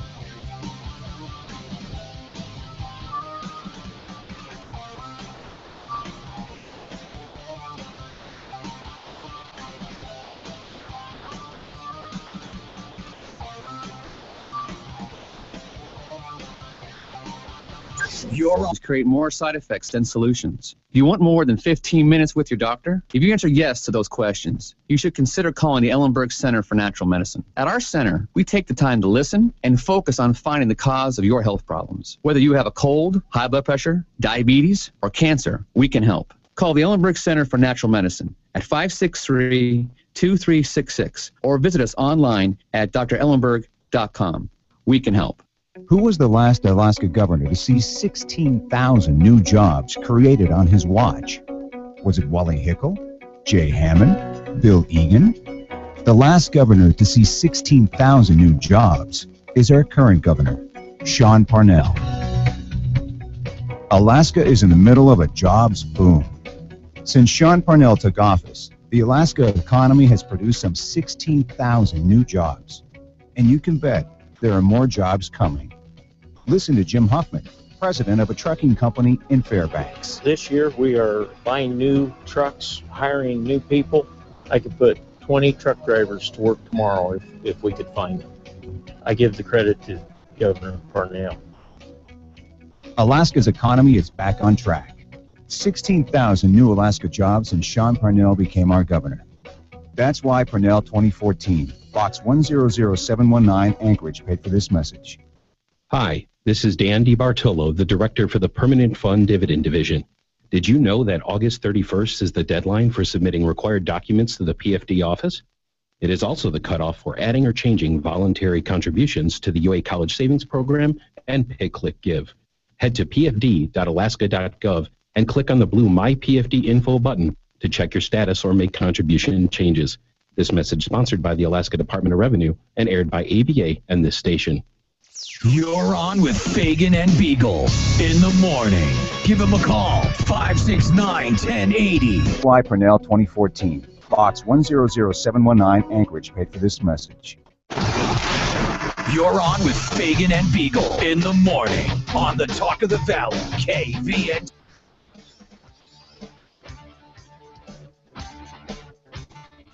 Five 569-1080. You're listening to Fagan, Biegel, and Bonnie in the morning, and Dan Fagan is out. He's out today and tomorrow. He'll be back in on Wednesday, taking a little vacay. I think he's depressed because he's not able to golf the recommended daily allowance, which I believe is 10 hours a day, 36 holes. Yeah, I think he spent the weekend doing that. It's at the indoor driving range, maybe. And I will not leave here until there is sun once again. We are going to be assaulting the fair tomorrow. 10 beagles. That'll be so fun. Oh yeah, that's the word for it. Write that word down, Brian. Cha-ching. Cha-ching. I think we're going to charge some of our children. No, some of our older children have jobs. I really think it's important for people to get a job just as soon as they possibly can. Yep, I was 14. I was 14. Yeah. Yeah. Oh, I have a horrible story. Oh, well, what's your horrible story? Well, I didn't want a job. I wanted to go to school and wrestle. And my dad took me to Burger King for dinner one day and brought the manager over and introduced me. And he'd already filled out the application for me. Oh, no. Isn't that nice? Yeah, so you get to start this weekend. No wrestling for you. Well, I still got to wrestle, but I had to work. Yeah. It's good, though. There's nothing bad comes of having a job. No. I loved working. Actually, it was social for me. I met one of my best friends who constantly got in trouble with me for the rest of my life there. So. That was your dad's fault, then. Exactly. I can blame him. That's what you get. Well, it wasn't any bad trouble. Sure. Well, I did illegal child labor for several years, delivering papers. Oh, it wasn't illegal then, right? They don't allow you to deliver. Children don't deliver papers anymore. Nope. You see all these adults who've taken over this. They drive around in their cars, zipping hither and thither. They really do. They zip. I've almost run into them. And oh yeah. They're very fast and a little frightening. Yes. I would much rather be on have a kid on a bike delivering papers. Yeah. Well, and it was a good first job. If you were a go-getter and really just wanted to, I think I got up at like 4 or 4:30 in the morning, and I would go out in the middle of the worst temperatures, because back when I was delivering papers in the 70s, it was cold. Yes. Not wimpy, it's kind of, unpleasant cold. It was ridiculously cold. I remember the crunch, crunch, crunch in my boots every single morning. Oh, but you can't. 3 feet of snow. Can't have a job like that. Did you ever work for minimum wage? Oh, probably. I was a bagger at Cars years ago, and then a cashier. Yeah. Weren't you part of a union? Weren't they unionized back yes, then? it was Were they union. minimum wage then? I'm sure. No, sure it they was. couldn't have been minimum wage No, because I they think I had to got take your dues out of your pay. $6.50 an hour. There or you go. something like That's that. not minimum wage. No. No way. Brian, you ever worked for minimum wage? Yeah, at the movie theater when I was 16. You would have paid to work at the movie theater. Yeah. Right, I did get free movies and popcorn and soda. Free popcorn. There it was. Yeah, so I made up for it. And Yeah. I could go to any of the theaters in town back then. Oh, wow. Wow, that is nice. All right. Well, I worked for minimum wage twice. One at Peter Piper Pizza while I was in college. Great job. That was a winner. I don't even Were know. you delivering or making them? No, I was not qualified to make the pizzas or take them out of the oven. Oh. I was a cashier and I cleaned tables and stuff. Oh, okay. Yeah. And you got minimum wage for that? And I got a minimum wage, and back then I think it was $3.15 an hour down in Arizona. Oh, wow. And then once up here, I worked for Taco Bell. Oh. Yeah. And that was Taco Hell is my husband. well, calls I it. have a different name for it, but I can't say that on. I still go eat there. Look, I am not above eating at these. I love Taco Bell. Exactly. Yeah. Yeah, cinnamon twists. Oh. Yeah. I liked it better when they were cinnamon chips. Oh, Remember when they were shaped like, like Doritos, Yep. like a triangle? Oh, and the Dorito tacos, yeah. Yeah. Oh yeah. Somebody came up with a great idea. Do you know that they stole that idea from some kids who were doing some project? No. Yeah, it was like a senior project for these kids in the marketing, and I don't even remember what school it was, Marquette or something like that. But yeah, they did Dorito tacos was their marketing project. My mom used to make a taco salad, and we'd put Doritos, nacho flavor, and the regular kind, just depending on the day. But, Yeah. But there would be cheese, meat. It was all just in a casserole. So, All right, I'm gonna get. Don't say another word. We gotta I need stop to get. talking about food. I need to get a reading here from Bonnie on whether this is a good mother or a horrible mother. Actually, I think I already know the answer from you. I think it's great. It was Okay, a single I knew mother that of was 2 coming. kids. Yeah. I think it's awesome. In Yeah. fact, maybe I'll do that tonight. I see. I always thought you can't put food that's that good in other food. Otherwise, it's just something. There's something wrong about it. No, it's good. That's fine. Yeah, we'd have our side of vegetable. I mean, you gotta get. That would be ignored. Well, yeah. Or did she make you eat it? Yeah, we'd have to eat it. All right. No, okay. I make a Frito salad, and it's Fritos and Yeah. cheese and lettuce and See? tomatoes and all that good stuff with Yeah, Catalina lettuce. dressing. Yeah, Oh, we didn't yeah. want lettuce, tomatoes, just cheese and meat. Well, she got you to eat meat, so that's what's important. That's right. Yeah. 569-1080. What was your worst experience growing up? And I can kind of remember my worst experience had to do with fish. I worked fishing 5 summers. Well, 4 summers and then one extended stint of about 7 or 8 months.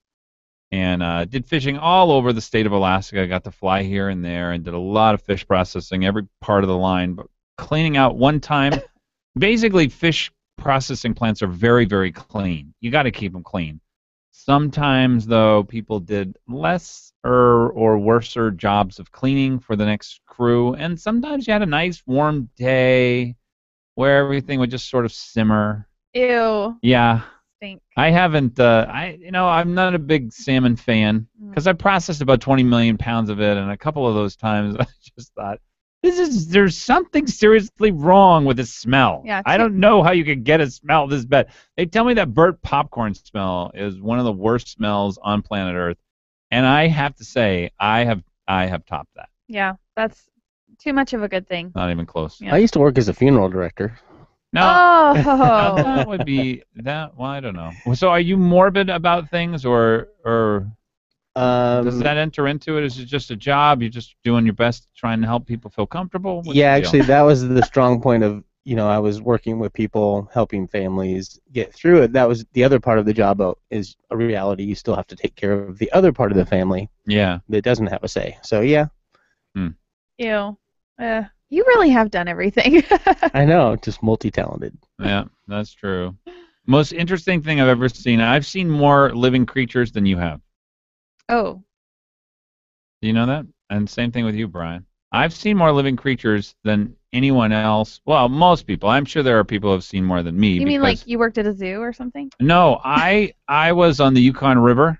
Oh. during mosquito season. Oh, yeah. That's And bad. there would be clouds, 30-foot diameter clouds of mosquitoes with about 1 billion mosquitoes in each cloud every 50 feet up and down. I've had to work on those clouds. Yeah, That's I'm enough just to drive you cringing. crazy. Yeah, so in one summer, I saw trillions and trillions and trillions of life forms. Did you have a net, a mosquito net? Yeah, you had to have. Yeah. You had to be completely covered. They would suck you dry. It would Yeah. be all done, all over. What were you doing there? I was doing fish. Yeah, down in Emonic, Oh, okay. which is a quaint little town of about 700. But I worked for Anpac doing fish processing, and then did a little commercial fishing for Kings on the Yukon River Delta. Pretty interesting process. Yeah. I'll have to say. Somebody stole our nets.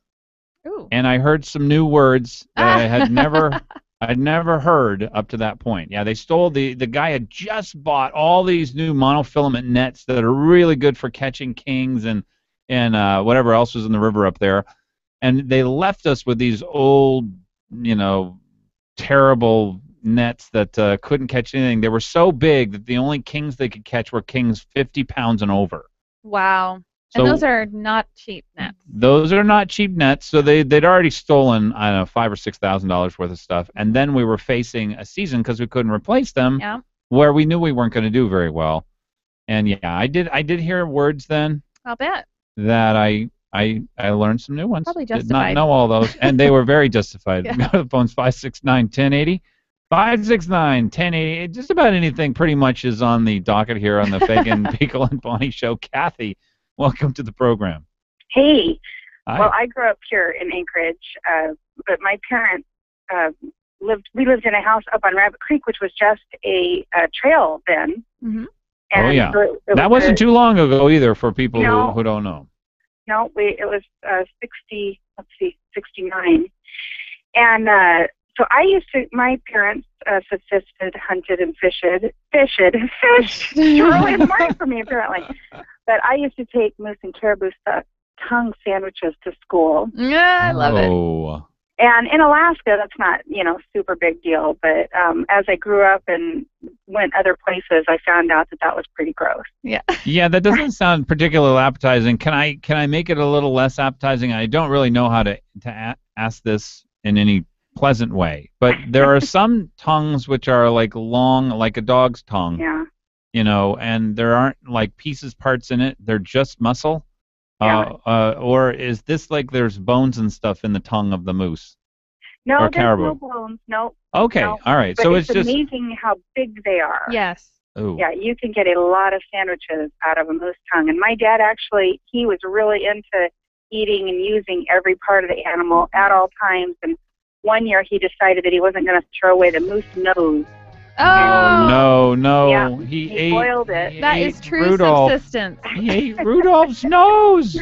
I Yeah, can't he do it. boiled it. Even the dogs would All not right. come into the house. Hey, Kathy, I appreciate it. Yeah. 569-1080. Stay tuned.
Business Report, brought to you by Mercedes-Benz.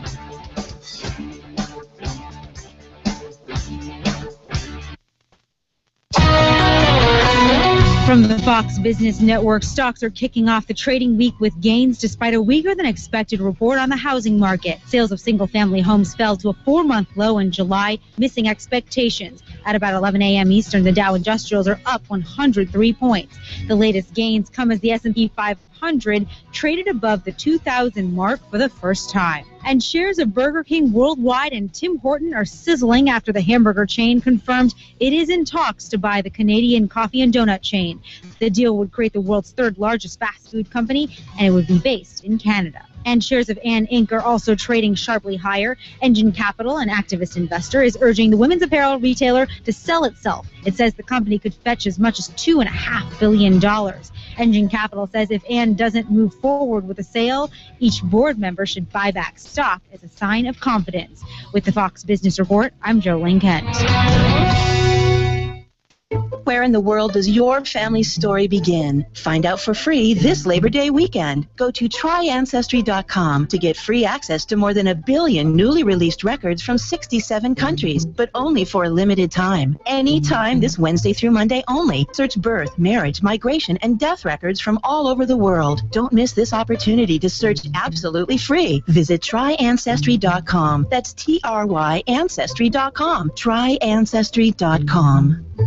KOAN News, I'm Chuck White.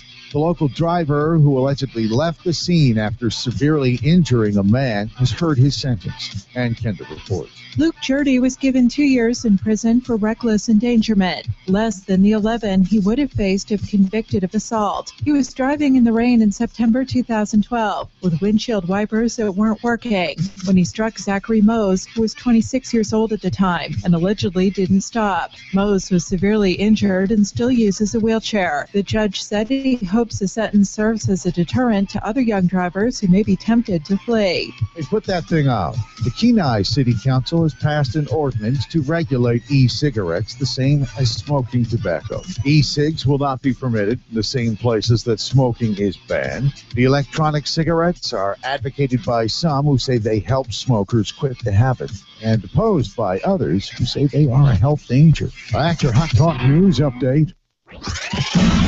Cloudy skies with showers for today, high 60. Evening showers, otherwise mostly cloudy tonight, low 48.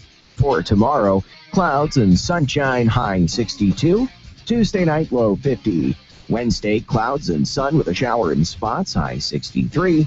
Thursday, cloudy with a passing shower, high 61. Hot Talk, breaking news, and the latest weather. KOAN 95.1 FM and 1080 AM. 333-8000, 333-8000, 333-8000. Mama Sister's Pizza call. 333-8000, 333-8000, 333-8000. Sicily's. It's that time of year again. It's back to school time at Sicily's. We know you're busy, especially when it's back to school time. So Sicily's created the back to school special. Buy any large pizza at the regular price, get an order of 10 chicken wings at half price. Let Sicily's do the cooking and driving while you check things off your back-to-school to-do list. Take a break. Order Sicily's back-to-school special. Just call 333-8000. That's 333-8000. Or order online at SicilysPizza.com. Best ingredients, best pizza, Sicily's. Call 333-8000, 333-8000. Call for Sicily's Pizza. Did you know that one of the state's premier medical facilities is located right in the heart of South Anchorage? Thanks to the Alaska Neurology Center, there's no need to leave Alaska anymore when it comes to treating the nervous system. You'll receive the best care at the Alaska Neurology Center for epilepsy, cerebral palsy, brain injuries, Alzheimer's, Parkinson's, Huntington's disease, multiple sclerosis, speech disorders, and they offer pain management as well. And if you're having trouble sleeping at night, the Alaska Neurology Center has the best sleep disorder experts in the state. They also have the most sophisticated MRI imaging technology in Alaska. If you need relief from stress or from migraines, relax in their luxurious spa. At the Alaska Neurology Center, their massage therapists are amazing, and they offer hydrotherapy, infrared sauna, hot and cold therapy, and shiatsu massage. And their medical spa also offers facials and waxing. The Alaska Neurology Center, located on Diamond and Old Stewart. Glen Biegel, you have beautiful teeth. Why, thank you, Dan Fagan. That's because my family and I have gone to Dr. Dan Kiley for years. I get scared at the dentist. Dr. Kiley knows people like you are afraid, so he creates a relaxed atmosphere at his office. People actually like going to the dentist for Dr. Kiley. I know it's important to have good dental health. And you look better with good teeth. And Dr. Kiley offers cosmetic dentistry along with general care. Visit Dr. Dan Kiley at lakeotisdental.com. Call him at 562-9209. Hot Talk KOAN, man. You're on with Fagan and Biegel. Fisher Cruise. Fagan and Biegel. Weekday mornings from 6 to 9 a.m. on the Talk of the Valley, KVNT. 25 minutes before the hour here on KOAN and KVNT, the Fagan, Biegel, and Bonnie show. Bonnie's over there. Good morning, Bonnie. Good morning. And Fagan is out. Very mysteriously. Not mysteriously. I think he's just taking a couple of days off. But he'll be back Wednesday. He deserves it. Yeah.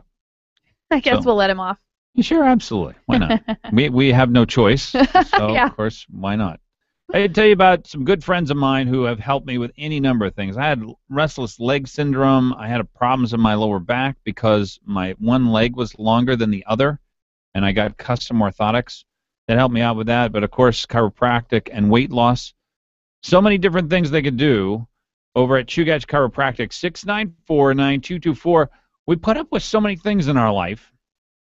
You know, our houses, our cars, sometimes our spouses. Sometimes our spouses are absolutely wonderful, so we don't have to put up with them. But maybe Most they of have to the put up with us. But you do not have to put up with pain. And if pain has become a part of your life, a fixture in your life, what are you waiting for? If you're waiting for somebody to come save you, that isn't going to happen. You can make a phone call, though, and go and find out whether or not your pain can go away. Maybe it's some strength exercises or stretching, in addition to chiropractic and massage. I would be willing to bet you that that's going to take you a long way to living a better life. Maybe losing some weight, 694-9224, Chugach Chiropractic. On the phones with us, is that on the phones or is she here? She's on the phone. All right, Marianne Pease is with us from MAP Consulting. Is that the way we say it there, Marianne? Yes, we do. All Good right. morning. How are you this morning? Well, it is. I'm doing well. I'm getting over, and I'm hoping that the fair's weather is going to clear up here for me tomorrow. Well, yes. Anything would be better than the torrential rains of last night. Yeah, it really. We don't get this kind of rain that often. No, absolutely not. And this is more like East Coast rain, you know? Mm-hmm. Yeah, that's what I was thinking. It was raining hard all night long. Mary Ann Pease from MAP Consulting, you do a lot of different things. I don't know what your recent projects were. I know you worked on the Kinnick Bridge and had some Right. things to do with some gas issues.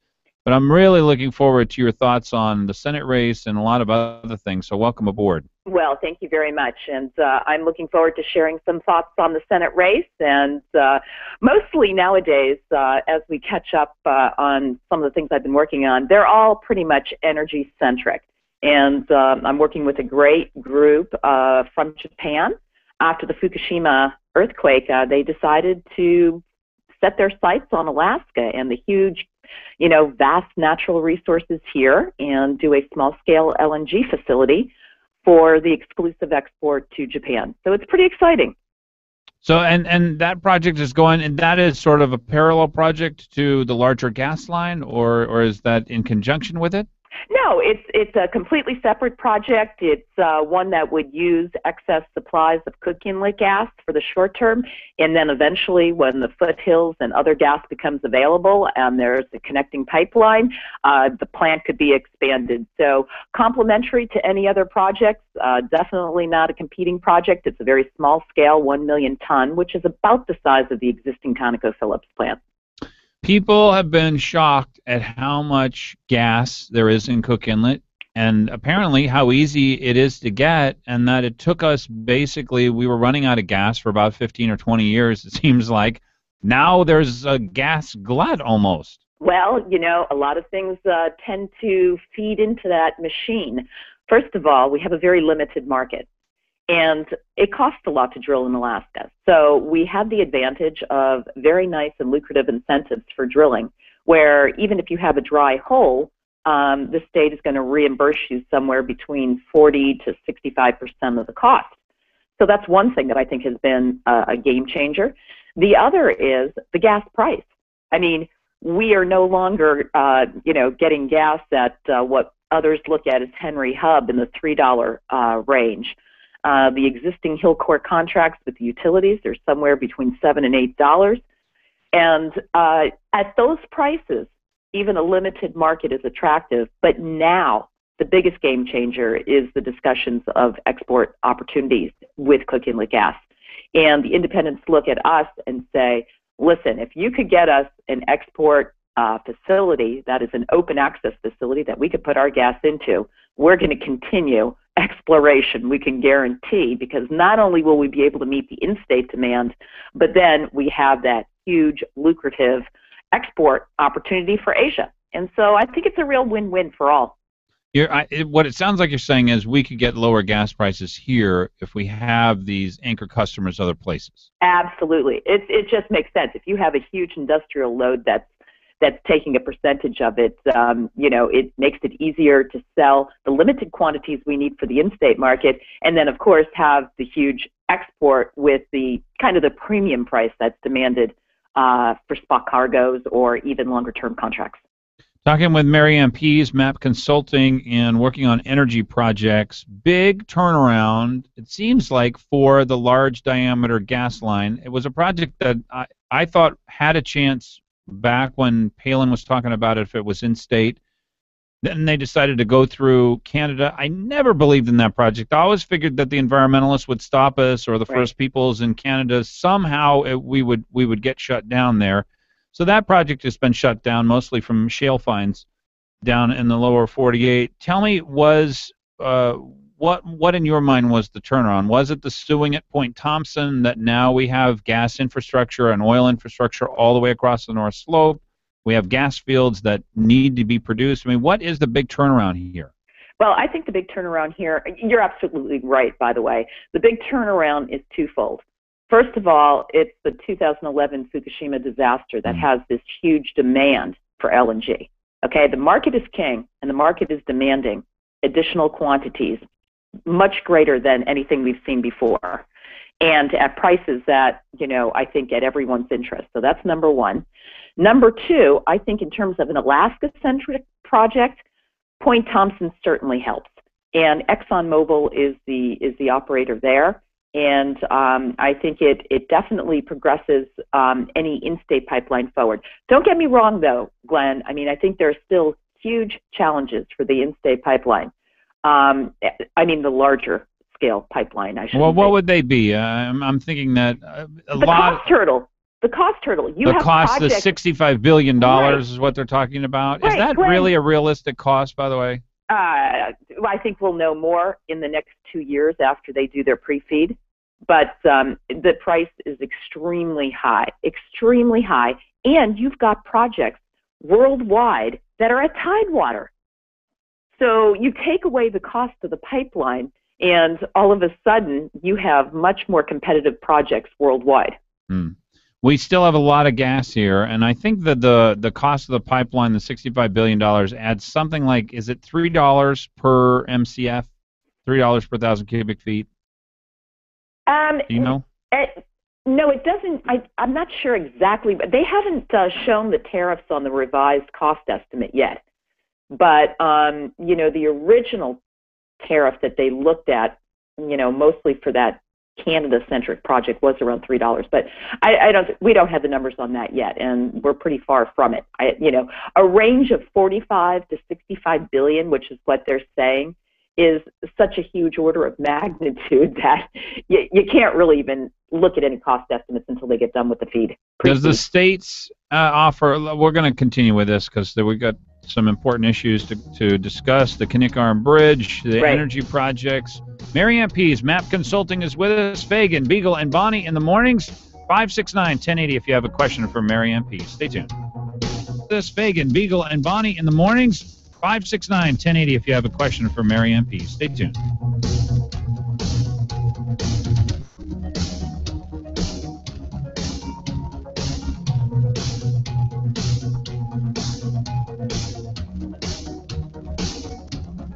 Don't just...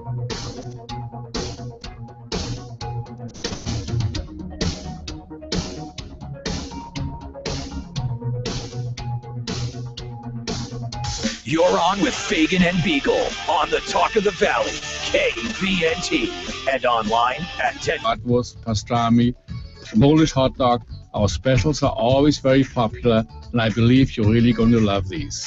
We have been processing game meat for Alaskan hunters for over 45 years. We know superior product starts with superior meat, and that's why we only accept clean game meat that's been well cared for before it gets to us. Our traditional old-world recipes turn your carefully prepared meat into superior products you will be happy to serve your family and friends. Alaska Sausage, 2914 Arctic Boulevard. And for our Valley customers, there's no need to bring your game all the way to Anchorage. Now you can simply drop your clean, boneless meat at Smoked Alaska Seafoods in Wasilla, where Alaska Sausage will pick it up, complete your order, and bring it back to you. Just tell them Herb sent you. Is your IT department burdened with first-line support calls about printer jams and broken printers? Are individual departments purchasing expensive printer cartridges that get buried in office supply budgets? Is your printer support strategy really a printer replacement plan? Let Alaska Enterprise Solutions show you how to reduce those high print costs. AES is a Xerox professional agency in Alaska with Xerox's worldwide support behind them. You can reach us at aesalaska.com or 561-5100. Tax rules, technology, regulations, oh my! Are you one of the thousands of small business owners in Alaska? Need some advice on success? Listen to Getting Down to Business with Dave Weatherholt, your personal small business guru, on Hot Talk KOAN 95.5 FM and 1080 AM every Saturday from 8 a.m. to 10 a.m. Your small business resource with advice you can use.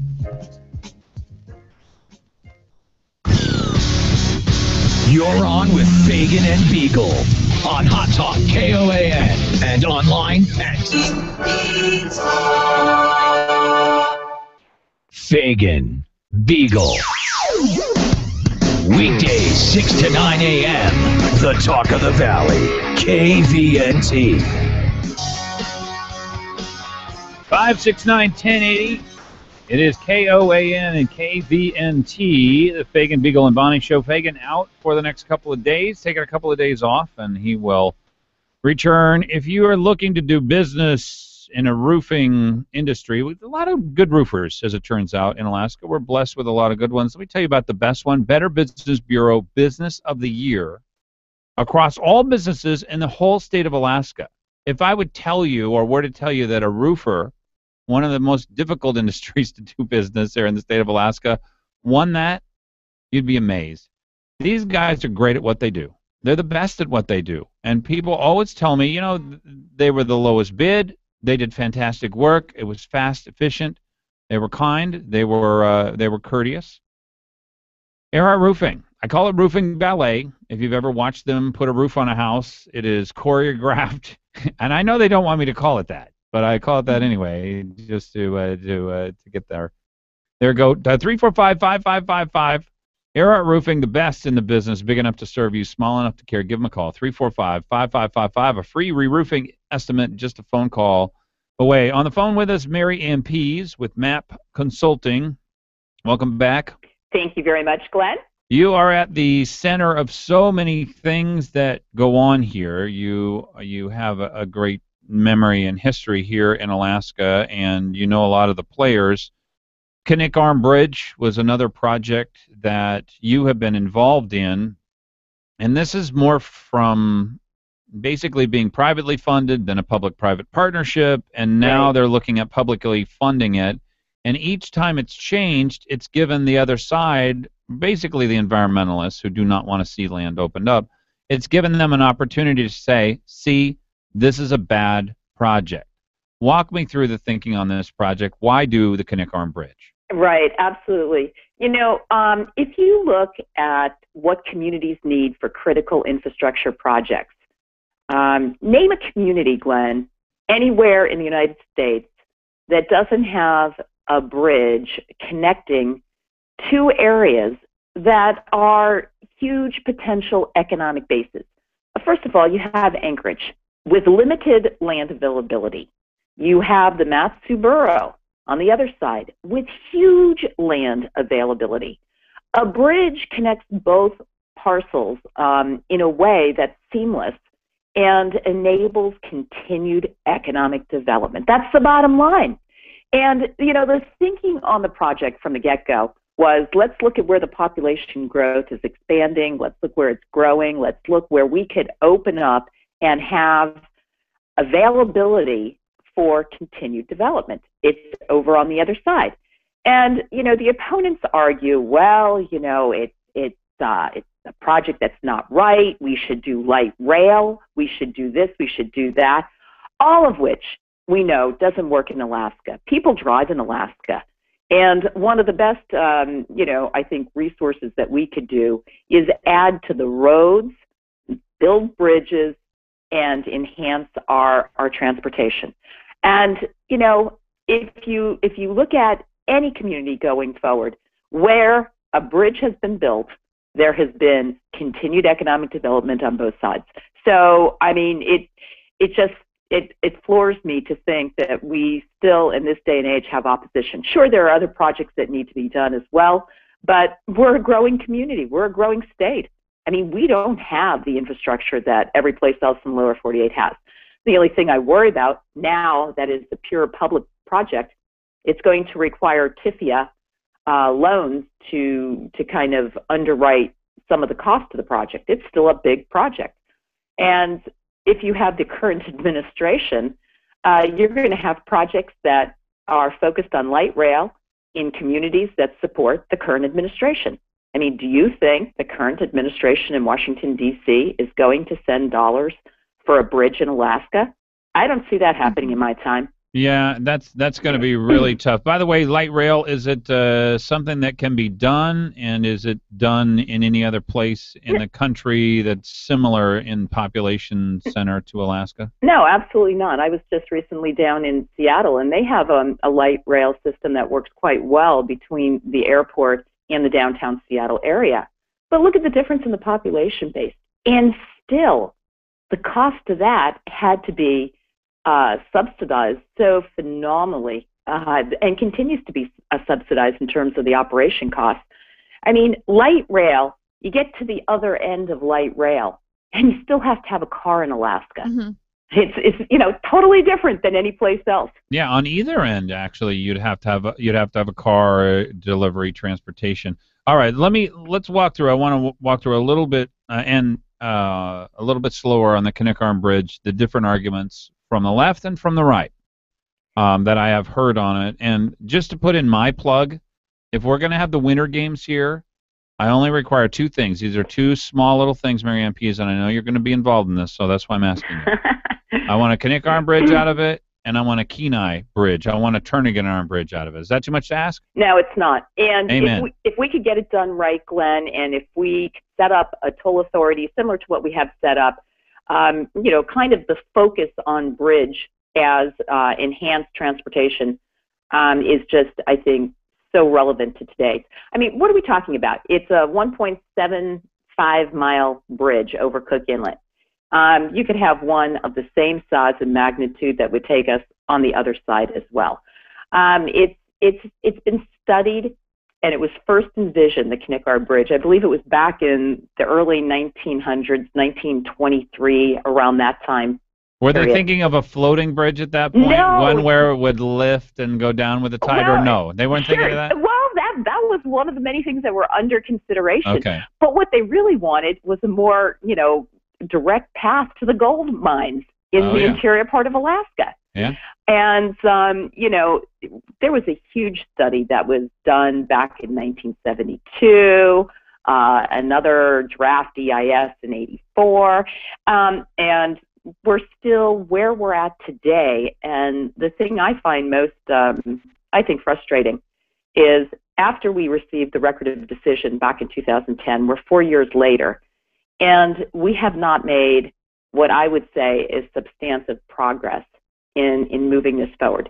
If we could secure the funding, and that's going to be, I think, a key component of this, if we could secure the funding and make the financial model palatable from a state's perspective, this project is definitely ripe to go. If we wait much longer, you're going to have, the work that's been done becomes what I call stale. And it We'll would be have to sued again by the environmentalists. Well, basically. come on, we're going to be sued again no matter what we do. I mean, didn't they spend like 28 or 31 of the $42 million on environmental lawsuits and preparing studies and stuff for that? Oh, absolutely. Even with the belugas, don't forget during this whole project, remember the issue of critical habitat designation came up, and it's not funny though when you think that we got sued and it cost us tens of millions of dollars to delay this project for years and years and years. But look at the impact to everybody else in our state as well. I mean, the Kinnickarn Bridge is one example, but look at what happened with Shell on their offshore, gas and oil leases. Look what happened to ConocoPhillips on the bridge that they wanted to construct. I mean, there's no holding accountable the people that want to file a frivolous lawsuit. These people should be made to put up some sort of bond that's significant enough that if they're proven to be wrong, then they have to pay and cover the costs of the lawsuit. Well, that doesn't always happen because you could sue no matter what organization you are and have no basis for your claim. I mean, there are people on many sides of the coin on the Pebble project as well, but look at that project that's basically in shutdown mode because of the EPA overreach. And, it's basically taking away states' rights, Glenn. Yeah, well, absolutely. And to not be able to have a public process and have them judge on an illegal mine plan. Right. That's what's so odd about it. That it's truly frightening for people who do believe in states' rights, and I'm not sure that everybody here in the state of Alaska does. They're looking for allies wherever they can get them. But I don't think, Marianne, I don't think that people who are not for states' rights realize what's at the end of that road. No, I don't think they do. So many times, and I don't know. I'm really torn on this issue because so many times the issues come down to the soundbite and the campaign. And that's a bad way to determine whether or not we should have mines. Absolutely. I mean, you ask average Joe on the street and say, well, do you want the Pebble mine or do you want to basically eliminate salmon fishing in Alaska? Mm-hmm. I mean, it's all on how you couch it. Yeah. Well, and I don't understand why Red Dog has not made a bigger impact on people. We're on here with Marianne Pease. Marianne, can you stay with us for a little bit longer? Absolutely, I would love to. All right, I do want to go through the issues from the left and the right. I'll ask her about property values, if the Kinnickarn Bridge goes through, who wins out between unions and environmentalists, and up and not out. So those are all coming up, and I think Charisse is coming up here soon as well. Stay tuned, folks. You're listening to Fagan, Biegel, and Bonnie, and on the phone with us, Marianne Pease, 7:58 a.m. With us, Marianne Pease, 7:58 a.m.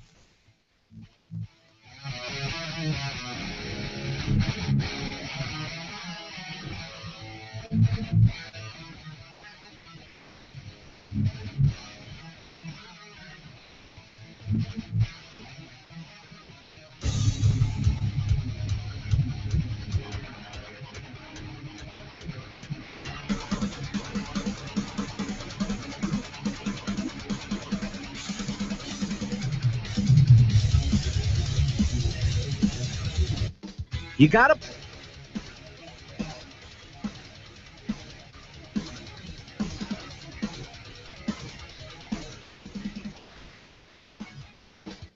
You gotta play to win, and there are 6 other chances to win. Second place gets $5,000, and the remaining winners get $1,000 each. Tickets are only $5, or better yet, get 6 for $20. It's like getting 2 tickets for free. Charitable gaming raises millions of dollars for statewide nonprofit organizations, such as the Alaska Peace Officers Association. Get your tickets today at the new Tudor Bingo Center at 1436 East Tudor Road. Tudor charity tabs at 343 West Benson, or the Alaska Lottery kiosk on the first floor of the 5th Avenue Mall. Tickets will also be available at the Alaska Lottery booth inside Raven Hall at the Alaska State Fair. You don't have to be present to win, but you gotta play to win. Brought to you by Alaska Peace Officers Association and the Alaska Lottery. KOAN Anchorage. It's not just talk, it's hot talk. 95.1 FM, 1080 AM. Fox News Radio, I'm Lisa Brady. Funeral services underway for the 18-year-old whose police shooting death sparked 2 weeks of protests in Missouri. Fox News Radio's Jessica Gallagher is live in St. Louis. Lisa, a capacity crowd inside the 2,500-seat Friendly Temple Baptist Church here in St. Louis as friends and family attempt to mourn the death of 18-year-old Michael Brown. Here outside the church, hundreds of people are waiting in line in 100-degree heat trying to get in. St. Louis resident Art Collins decided not to brave the line. He's mourning in a different way. Yes, I'm paying my respect right now.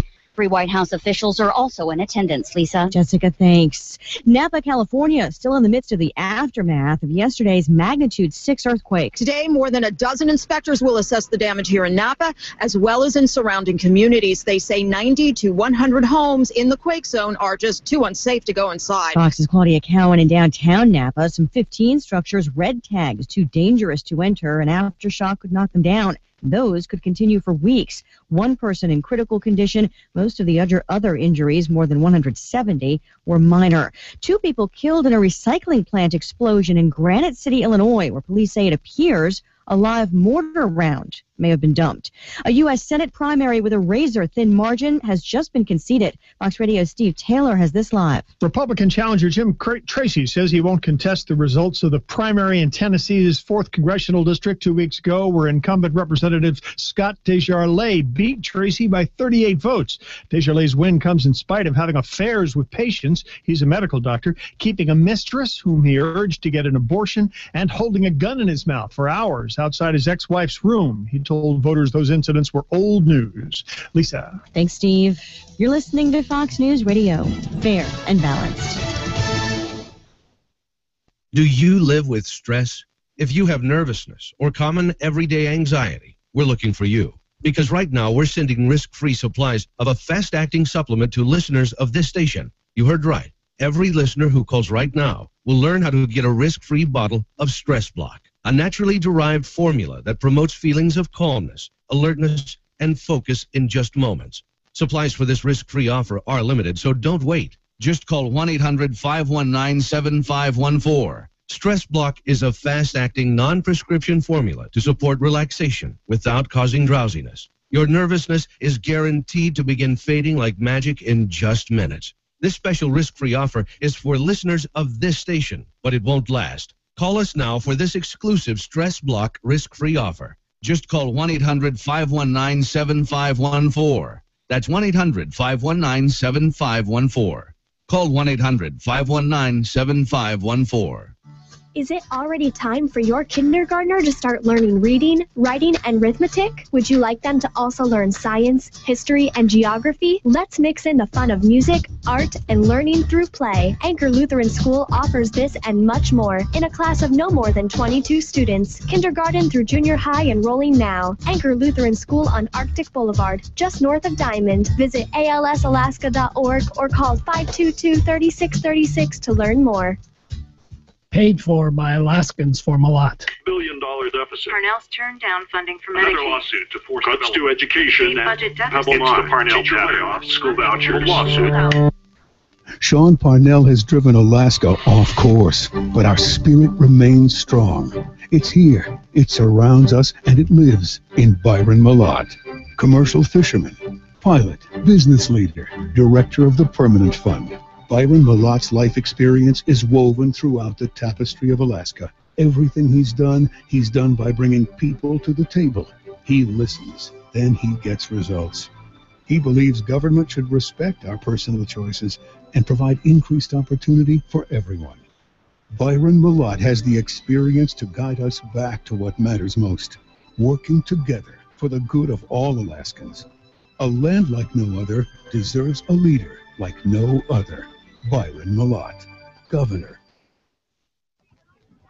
When I grow up, I wanted to be a pro basketball player. An elementary school teacher.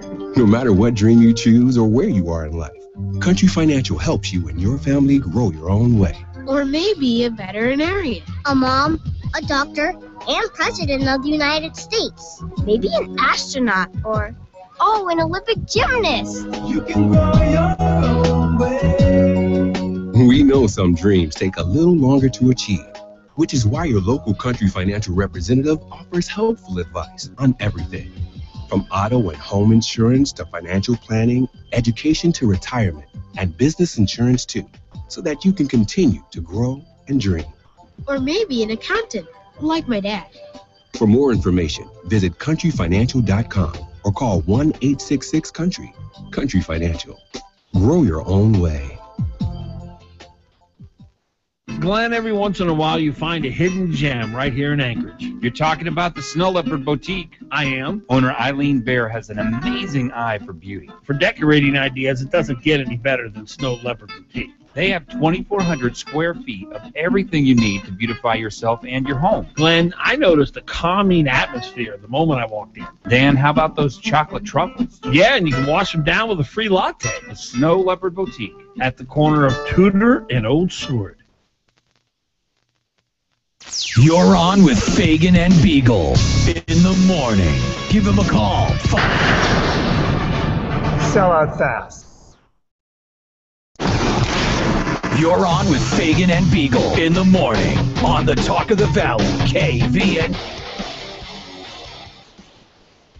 6 minutes after 8 o'clock here on the Fagan, Biegel, and Bonnie Show. Bonnie Cameron in studio with me, and Dan Fagan is off for a couple of days. And one of the big issues that is coming up in this election, there is another piece about it in the Fairbanks News Miner, Biegel, a leader for women. And they go into the Lilly Ledbetter Act, and I'm going to talk to two of the most powerful, influential, and important women in the state of Alaska in the public arena, and that is Cherise Millette and Marianne Pease. Welcome, the two of you. Good morning. Good morning, Cherise. So nice to hear your voice. I know, Marianne. Good to talk to you. All right, we and Amanda Coyne says this is going to be a big deal. This is how Biegel wins this race. All the other things counted in, all the votes, all the sides counted up. Biegel wins on women's issues, and they're leading the charge here with the Lilly Ledbetter Act. I think this is about the fourth or fifth thing I've seen on it. Do you guys know what this act is about and why it is either a good or a bad idea? I do not. To tell you the truth, I have no idea. I did notice, though, that there's been some letters to the editor about SB 49 and calling out, especially the women in the House by name that voted for the definition of medically necessary abortion. So I'm sure it goes on the lines of something down the line of women's choice and right to pay and things down that aisle, I'm sure. Well, what's the deal with it? What's the deal? Basically, the Lilly Ledbetter Act says you can sue from 180 days out from whenever you decide that there has been discrimination against you, not from the 180 days at the beginning of your employment, as found by the Supreme Court. But I know that there was other stuff in it because that seems to be non-controversial. I know that there was other parts of this bill that the Democrats wanted to pass. Can you guys sue if you... Didn't it basically, Glenn, I'm not 100% sure, but it became community health clinics across Alaska would have funding preserved under this for whatever they wanted, basically, you know. So it's something that had nothing to do with equal pay for women. No, and you know, to be perfectly honest, I mean, you've got my blood roaring already at 8 o'clock in the morning. I mean, oh no! Oh, I mean, and this is something that just absolutely drives me crazy. So we have Biegel, and he is talking about this outcry to women, where let's rally behind him. Let's focus on the issues that are important to Alaskans. Let's not create segregation between women and men. Let's talk about what many Alaskans care about. What do we care about? We care about health care coverage, sure, and we all know how he voted on that. Mm-hmm. We care about energy issues, and I want to make sure that we as a state are the most prosperous state in the entire nation and become almost a cry to the world that we have the resources to be developed. Let's focus on issues that create jobs, economic development, and sustainability. Let's not divide people on what I consider very personal, choices, and don't call upon me as a woman to gather behind you on this issue. I care about all the issues combined, and let's focus on Alaska. That's exactly what I was saying earlier. We have Mark Begich, a man, talking about how he wants to bring women behind him and go forth with this in his campaign, and I just think it's ridiculous when there are such bigger issues to talk about, but that's all he's got. Okay, so Glenn succeeded in getting both of us aggravated. That's great. Well, no, it's true, and it sounds, it reeks of desperation, because now he knows that he's in trouble, and this is what he pulls out of the rabbit's hat, is to excite women and say, under Dan Sullivan, you're not going to prosper, you're not going to have any rights. I mean, which is ridiculous. Which is totally ridiculous, because women have made great strides. We've had great women leaders. I just don't think it's an issue that Alaskans. I can't see Alaskans falling victim to this type of advertising. I would hope that women could see right through this. Right. I think our Alaska women are much smarter than this. I think we're much smarter than to be taken aback that we don't have representation, or that we're underrepresented, or that we can't take care of ourselves, for God's sake. Right. Well, he's probably expecting that that's the case, but isn't equal pay the law already? I mean, I don't know exactly why he's touting this.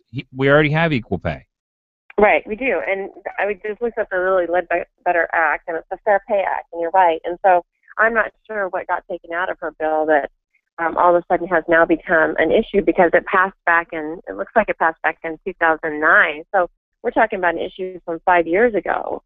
That I haven't heard Mark Begich talk about once in the last 5 years, and now all of a sudden it becomes a campaign issue. It's very interesting. It's a distraction. We shouldn't measure all this is going to be a distraction. Yes. Every word you hear, every position he talks about, everything is going to be a distraction from the fact he voted with his president 97% of the time, or 90% of the time that he has. I just wanted to finish up here real quick with Mary Pease, and I appreciate you being on, Charisse. And if you guys have questions for each other, I'd like you to give them. But Mary Pease, we're talking about Kinnick Bridge, and there's some of the complaints about it from the right, some from the left. The one from the right is, if you build this bridge, my property values are going to crash through the floor. Why in heck would I ever want this bridge built? That's absolutely not true. Even, Mayor Dan Sullivan talked on it in many times. And if you look at the fact, and it's a fact, Anchorage is almost out of developable land. And what you need is access to affordable housing. Again, it's all part of kind of a three-legged stool that you need for development. You increase available land, you increase economic development options, you create jobs, and they all work together in concert. So this isn't an issue of, them versus us. It's a connectivity issue that creates all sorts of possibilities and opportunities. Up and not out. These are complaints from the left. We should be building up and not out. Why are we trying to increase our footprint in Alaska? Once again, it's very much like the extreme left that wants to tell me that I want to live in a high-rise apartment building like I would be living in one of the major cities. Go mow your hallway. Right. Rather than having kids that could play football and baseball in the backyard and have the green space and have healthy outside options. I mean, give me a break. Mary Pease, you and I both know that you don't need that yard. That's wasteful. You having your own house. All right, unions versus environmentalists, one of the most fascinating discussions. The environmentalists are kicking the unions' butts on the Kinnick Bridge, because you and I all of us know, this will create thousands of union and non-union jobs. This is the most critical piece of infrastructure for them to have future employment, and the environmentalists are telling the unions no. Who wins this? I think the unions will win. I think Alaskans will win, and I think the environmentalists will, lose. Job creation. That's what they don't we need lose anything. They don't. The thing about the environmentalists don't lose anything. I mean, it's just a cause that they're jumping in on that's not even a valid cause. So we have more green space in Anchorage than we have any other city our size has in the United States. So their argument is a completely flawed argument that we don't have green space in the city of Anchorage. It's ridiculous. It's like this is the way I describe it to people. If they wanted to create a huge, enormous lake system within the state of Hawaii, right? Like, why would you do that? We are surrounded, encompassed by water, and here in the state of Alaska, 99% of Alaska is publicly owned, cannot be developed. The idea that that's not enough, whew, crazy. Absolutely. And when I meant lose, who loses? I meant that the environmentalists or the far left lose the argument in my mind. You know, they actually have a page that talks about what the alternatives are to the KOAN bridge. And I just love this page because I want to know, I want to have a poll, and I want to see how many people would actually believe in this nonsense. Mm. I bet flying kites is one of the, we should just fly kites. That's all. Absolutely, absolutely. So don't forget the light rail. Don't forget carpool and van pool services. I mean, love that. All right, Marianne Pease, thanks so much. Charisse Millette will be back with us. I really appreciate you being on. Thanks, Marianne Pease. Map Consulting. Take care, you guys. You're listening to KOAN and KVNT, Fagan, Biegel, and Bonnie.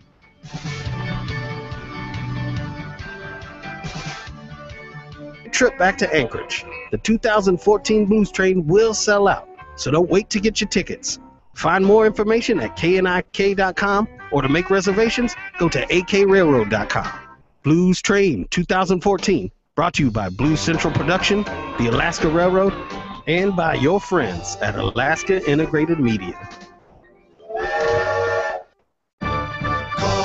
333-8000, 333-8000, 333-8000. For a Sicily's Pizza call. 333-8000, 333-8000, 333-8000 Sicily's. It's that time of year again. It's back to school time at Sicily's. We know you're busy, especially when it's back to school time.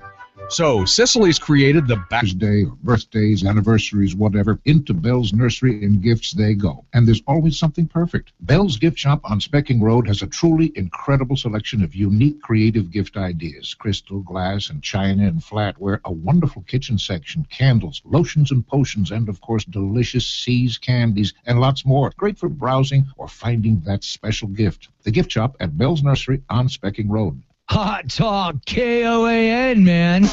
You're on with Fagan and Biegel. 1080KOAN.com. Fagan and Biegel. Weekday mornings from 6 to 9 a.m. on the Talk of the Valley.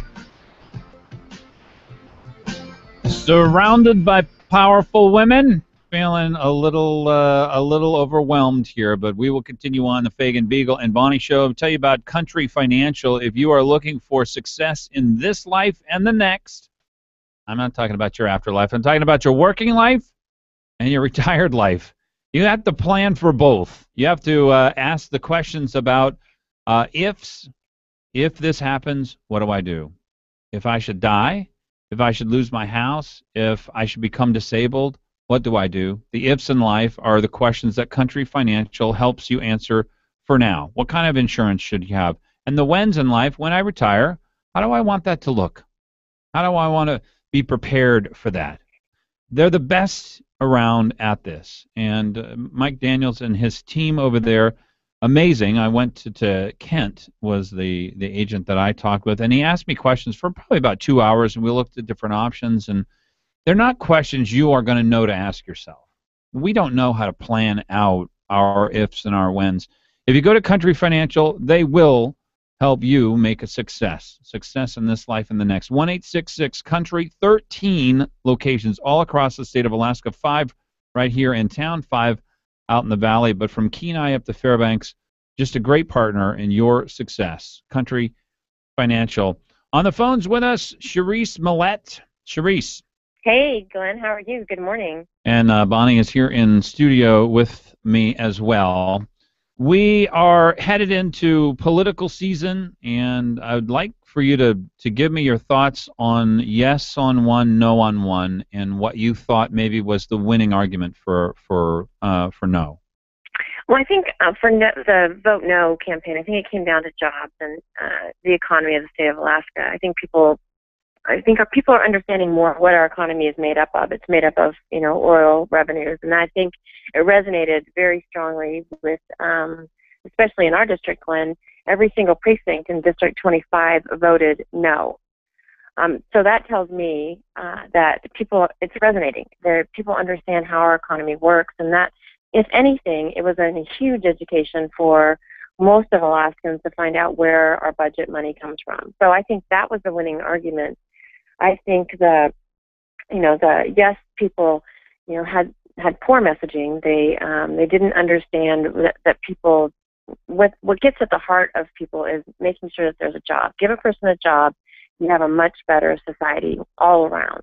You have less domestic violence, you have less alcohol abuse, you have less crime. So a job is paramount in the conversation. And I think under SB 21, we're going to see, and have seen in the last 7 or 8 months that it's been passed, that jobs have increased, that the economic development on the North Slope has grown. We've seen Conoco bring out more rigs. We've heard BP say that there's more investment. We've heard Exxon say that Point Thompson is going forward. These are all really positive indicators of economic advancement for the state of Alaska, and I think that message really resonated with people. Do you get the sense that, okay, argument over, let's just move on, we don't really need to tell anybody else, the oil companies quiet down again, and this is just the end of the issue, or is this really the beginning of a new kind of phase of discussion and debate within our society? Well, I don't think the debate should ever go away. I think we should be constant and vigilant on what, how our oil tax regime is working. I think that's one of the things that we did do in the 7 years that ACES was in place, is that we were vigilant, and we did see that the lopsidedness with the credits and the, capital investments for new companies that were never going to come to production were not working for the state of Alaska. That, we were getting the capital investment, but we were paying for it. And there was no possibility that some of these smaller independents that came up here to take advantage of these credits could ever get to production phase. So I think we understood, and we should always have an ongoing conversation on how our oil tax regime is working. I don't think that that's a bad thing. I think it's fine for both Republicans and Democrats to continue to be on top of how we're doing as a state when 97% of our economy comes from oil revenue. So I think it's elevated the conversation. I think that we'll have more conversations that are factually based. I think we found out that the vote yes side was using predictions rather than factual data, which I think was phenomenal, that people really wanted facts. Because facts Will Lukowski really got caught on that on the show, by the way. He did. He used a high investment estimate from 2007 for BP to try and make his point, when actually that made my point, that if we had a high investment culture, which is what we have now under Senate Bill 21, we'll have less decline. And yet he was only giving half the story and trying to make that point seem like it was making his side.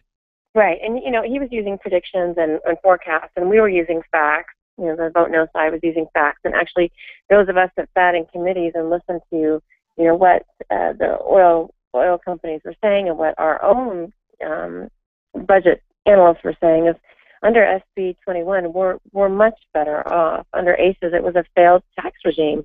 There were parts of it, not the progressivity, which was punitive to say the least, but even the credits for new investment, those things were not sustainable under ACES. They were costing us $1 billion a year. Let me ask you this question. I'm on with Charisse Millette, representative, and you're with you're in District 25 now? I'm in District 25 now. This is my question, because I don't think this debate ever goes away. If we don't make our case with Senate Bill 21, if the public ever starts to disbelieve that Senate Bill 21 was a good thing, that immediately, instantaneously, it will transform the state into it's us versus them. Once again, what do you think about, because we've already gotten more money, how I think we eventually won this was the governor finally came out and said, based on projections from ACES versus real data under Senate Bill 21, we have $140 million more in the Treasury, not less. I think that helped. I think, Senator Murkowski coming out and talking about that she was siding, with the good changes of SB 21. I think you saw a lot of people step forward. Governor Knowles stepped forward. You had all of the Republican senatorial candidates talking about how ACES was a failed, I guess, except maybe Joe Miller. I'm not sure if he ever came out and said yes or no or how he was voting, but I think, even Governor Palin coming out and saying she was a yes vote, I think that people took that to heart and said, oh my gosh, let's pay attention because, here's some people that are in the know, that know what's going on, and people sided with the vote no people. And you're right, I don't think the conversation ever goes away, but I think that under SB 21, we're going to see more development. We're going to see the things that we want to see the state economically move forward on. So I got a suggestion here for you, and you can take this and kick it around there in the legislature. But we've already gotten more money based on what the decline was expected under ACES versus the turnaround and the decline. I suggest that you take 30% of that difference, whatever the estimated decline was under ACES and what we currently have, 30%, and dedicate that to capital projects. And that way you can say 50% of this project is paid for by Senate Bill 21 money. And you could do that for schools. All of our capital projects are paid for by oil company money. That's the problem that you have. I'm talking about the difference between where we were going under ACES and where we are under Senate Bill 21. It has to be explained to people in project by project, every single moment of every single day, and basically it's got to be shoved in their face that we don't have less money. Right. We have more money in the public treasury because of Senate Bill 21, because we have a partnership with the oil industry, and it's not us versus them. Right, and I think that's something that we really need to focus on is that partnership role. Like when the Constitution was written years ago, we never dreamed that we'd be partners with an oil company.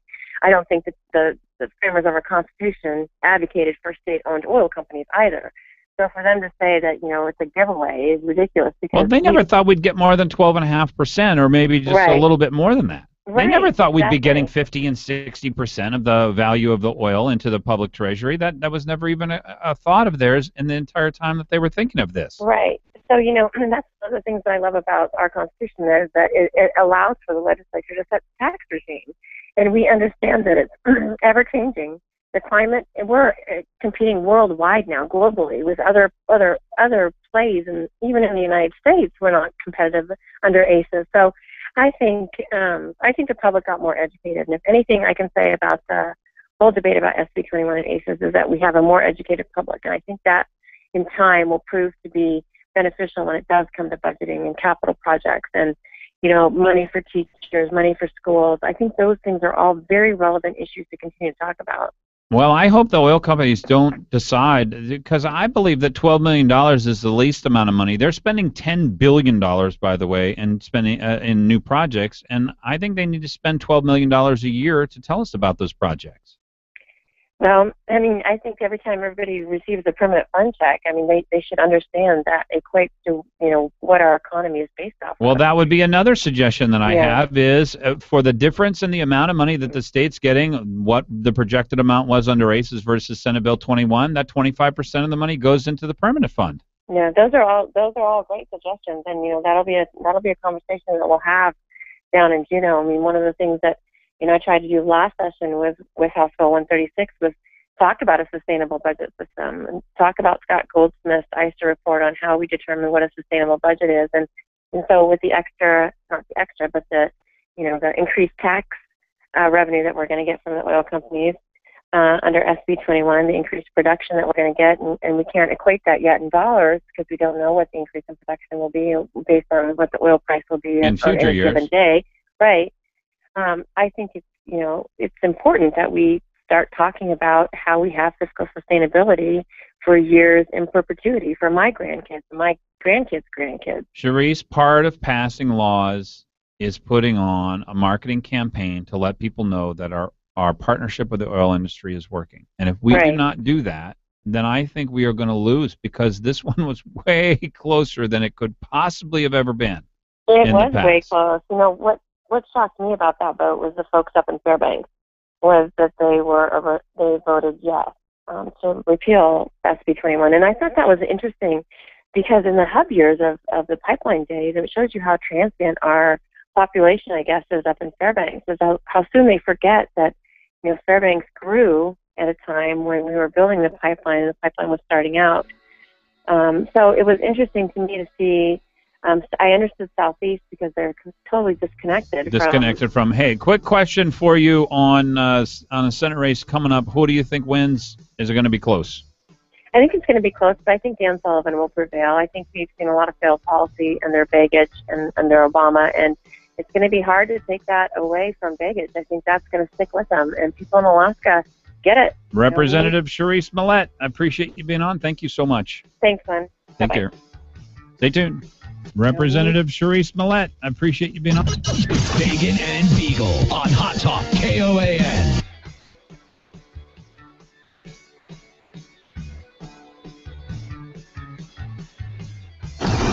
Fagan and Biegel, weekday mornings from 6 to 9 a.m. on the Talk of the Valley, KVNT. Online at 1020kvnt.com. This is Charles White with your Matsu Report. Charges against an Alaska Regional Hospital security guard have been dropped. The local district attorney's office said there was substantial doubt about what actually happened in the case. 56-year-old John Giacalone was accused of sexually assaulting a 17-year-old girl at the hospital, a secluded office. But after reviewing the evidence, the DA's office says the case will not move forward. As Ann Kenda reports, now that the primary is over, public hearings will begin for the ballot measures.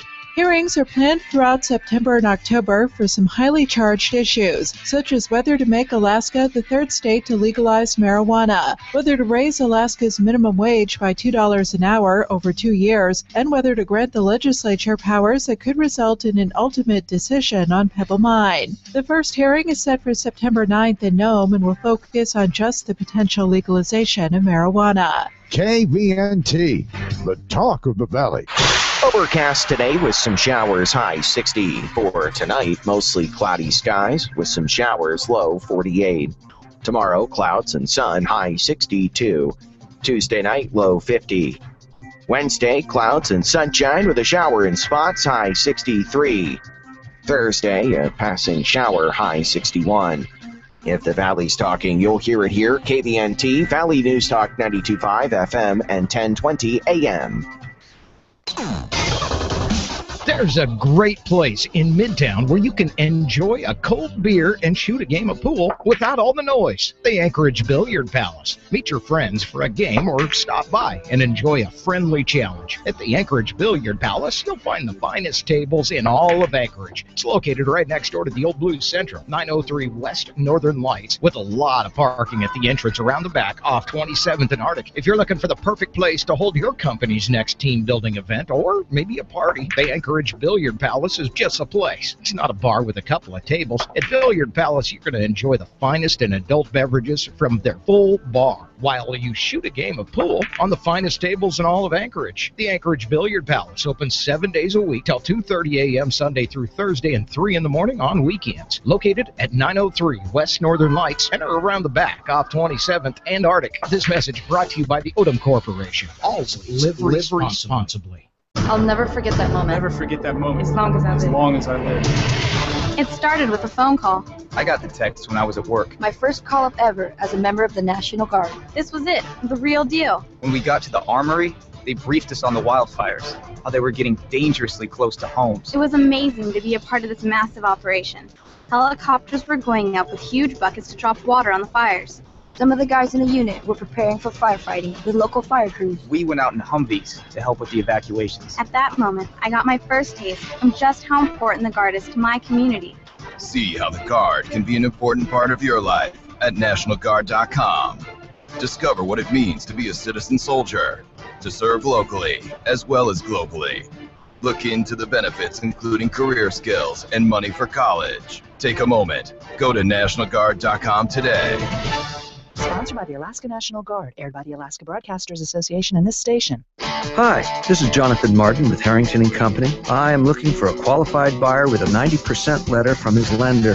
I have a 3-bedroom, bath and a half, single-car garage with carport on a large single-family lot in East Anchorage. It is priced in the mid-200,000s. It needs only a little bit of TLC. Please call me, Jonathan Martin at Harrington & Company, 244-0820. 821. That's Right in the heart of South Anchorage?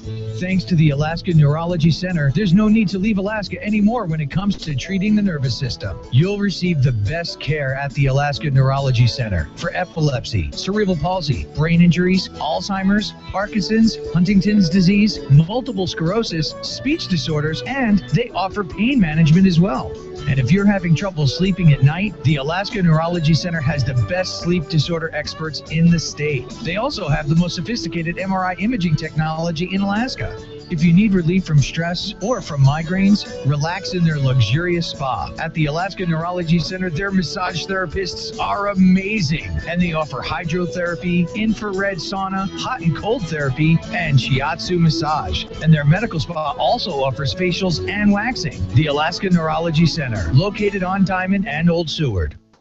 What if buying your next car could actually be enjoyable? At Payless Car Sales, we believe it should be. If you're in the market for your next car, come by and meet our knowledgeable staff and explore our selection of quality vehicles. We offer military discounts, and we give all of our customers Carfax history reports. We can also provide warranties and handle all of your lending needs. Just like driving your car should be enjoyable, so should buying it. Visit us downtown at 919 East 5th Avenue or on our website at paylesssales.com. Payless Car Sales, where Alaskans drive. You're on with Fagan and Biegel. Listen to us 5 p.m. to 7 p.m. Monday through Friday right here on KVNT, 1020 AM, 92.5 FM. Fagan, Biegel. We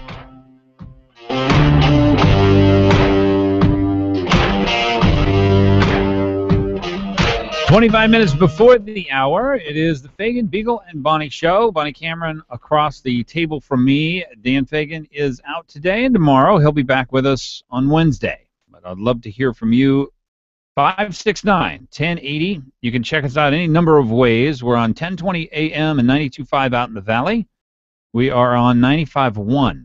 If you lost your FM signal and just thought that your radio was starting to act against you, we moved to 95.1 from 95.5, so go check us out there. Much stronger signal, much better signal, and on 1080, of course, here in town as well. Looking for a great car at a great price. This is not an easy thing to try and work through, and I have been what I call a Craigslist loser so many times I almost don't want to count them, but I know that I've lost thousands, maybe even tens of thousands of dollars trying to squeeze the last little dime out of the deal. If you're not in the situation where you're looking for the absolute lowest price car at the lowest cost, regardless of whether or not it's going to last a year or 2 years, if you're looking for a car that's going to last you 5 years or 10 years and is a great car, that is what Payless Car Sales is for. They're online at paylesssales.com. Very helpful staff, and it's really a family-run organization. 677 Auto, 919 East 5th Avenue. A longtime listener to the show, and I highly recommend them. A great place to prevent you from being a Craigslist loser. Don't be a Craigslist loser. That's right. It's the second largest purchase you will make for your family. But it's almost always the biggest mistake you'll ever make. I mean, how many times do people make a mistake on a house? Mm-hmm. That's rare. How many times do people make a mistake on a car? Well, from personal experience, all the time. 919 East 5th Avenue, 677 Auto. Very easy to get to right on your way into town if you're coming in from the valley and centrally located in downtown. Let me go to the phones here, 569-1080, and Brad Snowden, who ran for governor on the Republican ticket. Brad, welcome to KOAN. Well, thank you. Appreciate you calling in. What did you think of your run? Did you spend any money on running for office, or did you? How did that work? Well, it worked like a poor man that I am today. It worked incredibly well. I'd like to start, if I could start with saying that I love Alaska and I love Alaskans, and that's my biggest motivation is for all of us in Alaska. And I want to say thank you to all those who voted for Brad Snowden. It humbled me. It almost brought me to tears when I walked in and saw the election results. Well, running for office and getting people to vote for you. Now, a lot of people who voted on the Republican ticket were essentially Democrat voters. They weren't going to vote for Sean Parnell. And so that's my guess. Except the Republican ticket was closed. It's closed to only Republican. Open only. No. It's Republicans, nonpartisan, and undeclared, which is 87% or 85% of the electorate. Oh, well, thank you. You know, I learned something every day. I guess I can go back to bed, but I did want to say that vote was not about me. I'm not pretty, and I'm not a handsome man, and I'm not somebody that's a real popular person, but it's more about us. It was about my platform. I think that the voters support the platform, and the top three concerns that I have for Alaska. Which are?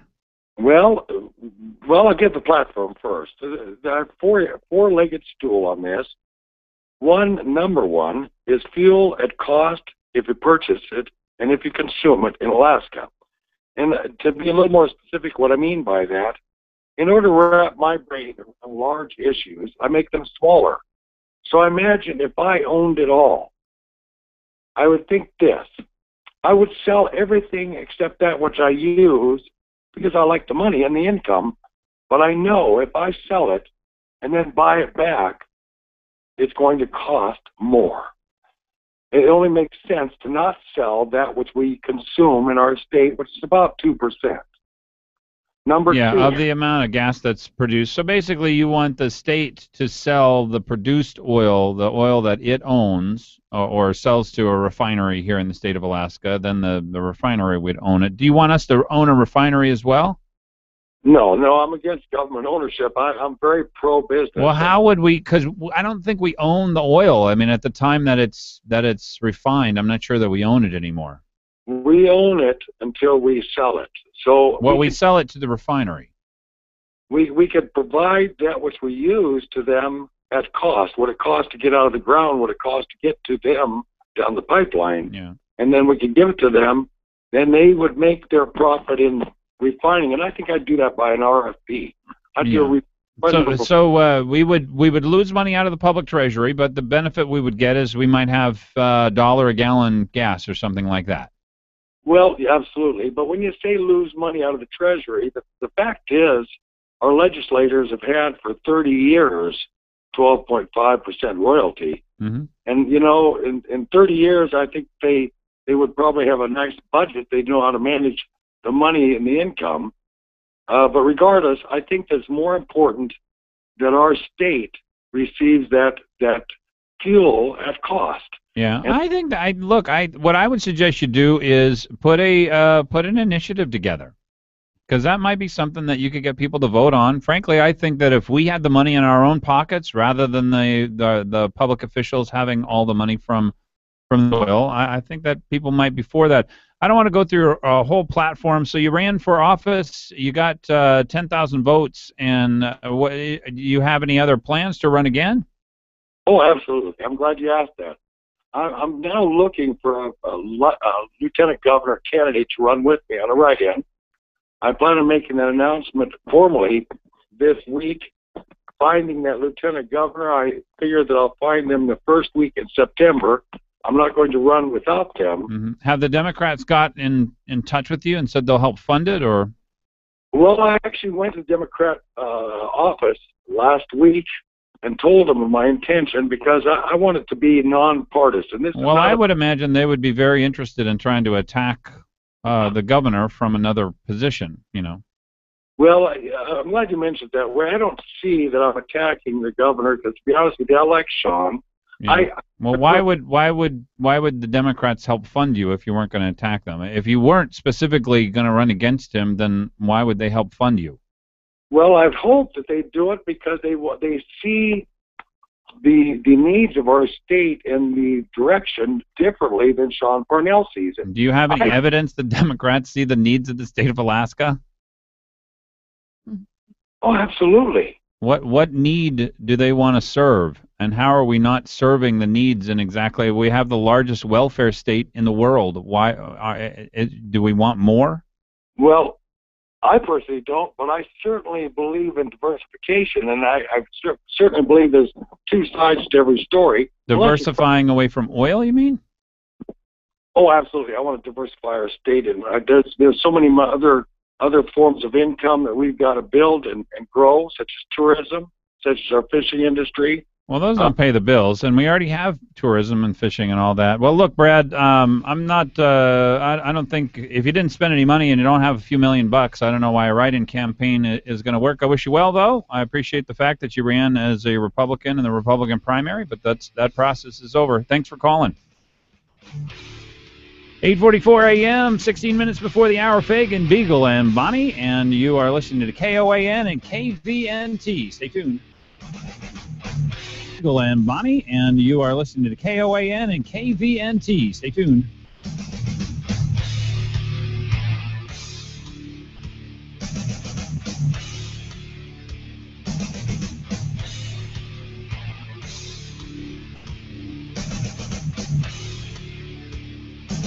Don't just sit there. Give them a call. 569-1080. Join the conversation. KOAN. Call 333-8000, 333-8000, 333-8000 for Sisley's Pizza. Call 333-8000, 333-8000, 333-8000 Sicily's. It's that time of year again.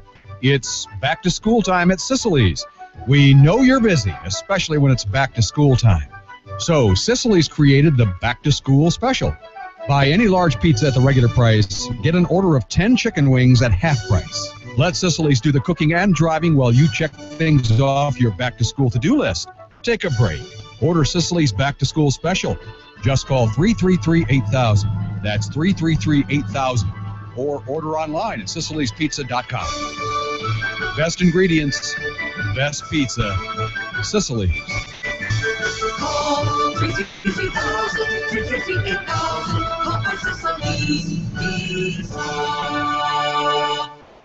This is Dr. Ellenberg. Are you tired of taking medications? Do your medications create more side effects than solutions? Do you want more than 15 minutes with your doctor? If you answer yes to those questions, you should consider calling the Ellenberg Center for Natural Medicine. At our center, we take the time to listen and focus on finding the cause of your health problems. Whether you have a cold, high blood pressure, diabetes, or cancer, we can help. Call the Ellenberg Center for Natural Medicine at 563-2366 or visit us online at drellenberg.com. We can help. Remember when Made in America meant something? Well, I believe it still does. I'm Alan Jones, chairman of Hardwick Clothes, the oldest tailor-made clothing maker in America. Want a higher quality blazer, sport coat, or suit? Visit us at hardwick.com to buy direct or find a retailer nearest you, where you buy the suit you need and not the three you don't. Join me in keeping Made in America alive and well by going to hardwick.com. And remember, there's no wick like a Hardwick, alive and still standing in Cleveland, Tennessee. You're on with Fagan and Biegel in the morning. Give them a call. 569-1080. Box 100719, Anchorage. Paid for this message. You're on with Fagan and Biegel in the morning on the Talk of the Valley, KVNT 92.5. 569-1080, 569-1080, KOAN and KVNT. Bonnie Cameron and Glen Biegel in studio here. I'd love to hear from you. It's when you get past a primary, you get into sort of two sides of a discussion, and I have some thoughts, by the way, on the Senate race and what the Senate race still is, because there's somebody named Karen who keeps posting on my own Facebook page. If she wants to post this stuff on a Facebook page, she could post on hers. And I don't want to take stuff down, but I'm not really ready to engage on it, but I do have some thoughts on it as to where we are in election cycles. And Brad Snowden, who just called up, I think he was a millionaire, and there was actually a building. I don't know if it's named after him or his dad. There's the Snowden building, which is one of our court buildings. And for him not to understand that there was a huge number of Democrat voters who voted in the Republican primary, to not even know that, and that they weren't going to vote for Sean Parnell, so obviously they're going to vote for somebody else. The name Snowden at least has some public recognition, even if he didn't spend any money, and so they're not. All they were doing is just registering a vote against Sean Parnell. They're just Democrats who wanted to vote in the Republican primary. I did get news, by the way, Bonnie, that there was a friend of mine who was in line, and he said during the time that he was there, 3 Democrats who all voiced the fact that they wanted to vote for Joe Miller asked for the Republican. They were registered Democrats, and they said, well, you really can't vote that. If you want this ballot, you will have to vote a question ballot. Yes. So I know that there is some contingent of people out there. Now, they will not have their votes counted for Joe Miller. They will not have their votes counted in any of the Republican primaries. Because you can only be nonpartisan, undeclared, or Republican to vote in the Republican right. It's called a closed classic primary. It's called a classic open primary, Mm-hmm. which allows for, you don't want members of the Libertarian Party, the Democrat Party, the Constitution Party voting for your primary, who's going to represent the party in the general election. And I think that some people think that they're going to register as independent, and they register under Alaska AIP. Independence Party, and And what then they they really can't vote. wanted was Nonpartisan, undeclared. Right. Okay, all right. So anyway, some good. But for Brad Snowden not to know that, it's a pretty good indication he's not really plugged in politically. For him to think that he's going to go to the Democrats and then they're going to fund his campaign for any other reason other than, will you run these attacks against Sean Parnell And if I we think give they've you already this got money? their people for that. Yeah, I Walker really and Malat. I think they've pretty much got what they wanted. So because Ken keeps posting on my Facebook page saying, I am going to write in Joe Miller. Joe Miller is not asking you to do that. He is supporting Dan Sullivan. Right. And what I would suggest is, because she's coming up with good questions, which is questions of Council on Foreign Relations. Mm-hmm. Right. And there is an addition to my minimum requirements that I've listed for who to vote for. Because if somebody doesn't meet a requirement that they're in some ways pro-life, that they want limited government in some ways, and I admit that these are very fuzzy requirements. If you're not against Roe versus Wade, then you're really not pro-life, and at the federal level. Limited government, that's pretty hazy, but I'm looking for anything, because I know Mark Begich is not for limited government in any way.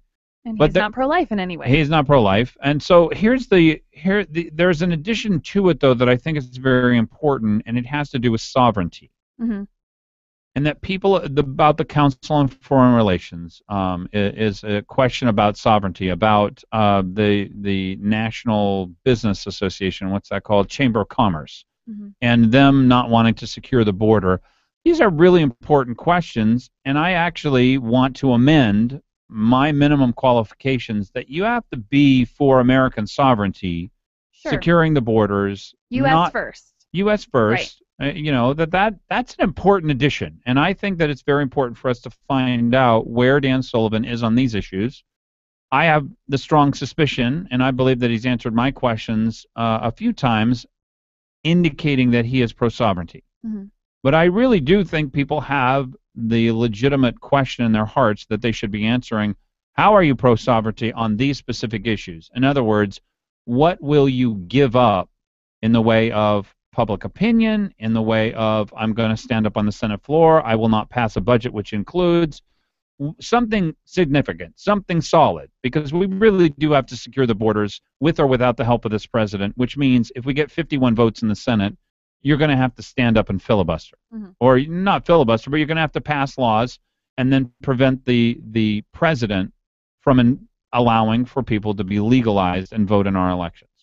Anyway, so I think that that's an important addition. You agree? Yes. All right. I want to know more. I've and done a that's the little discussion. research, and yeah. Good, but that's a discussion. Karen.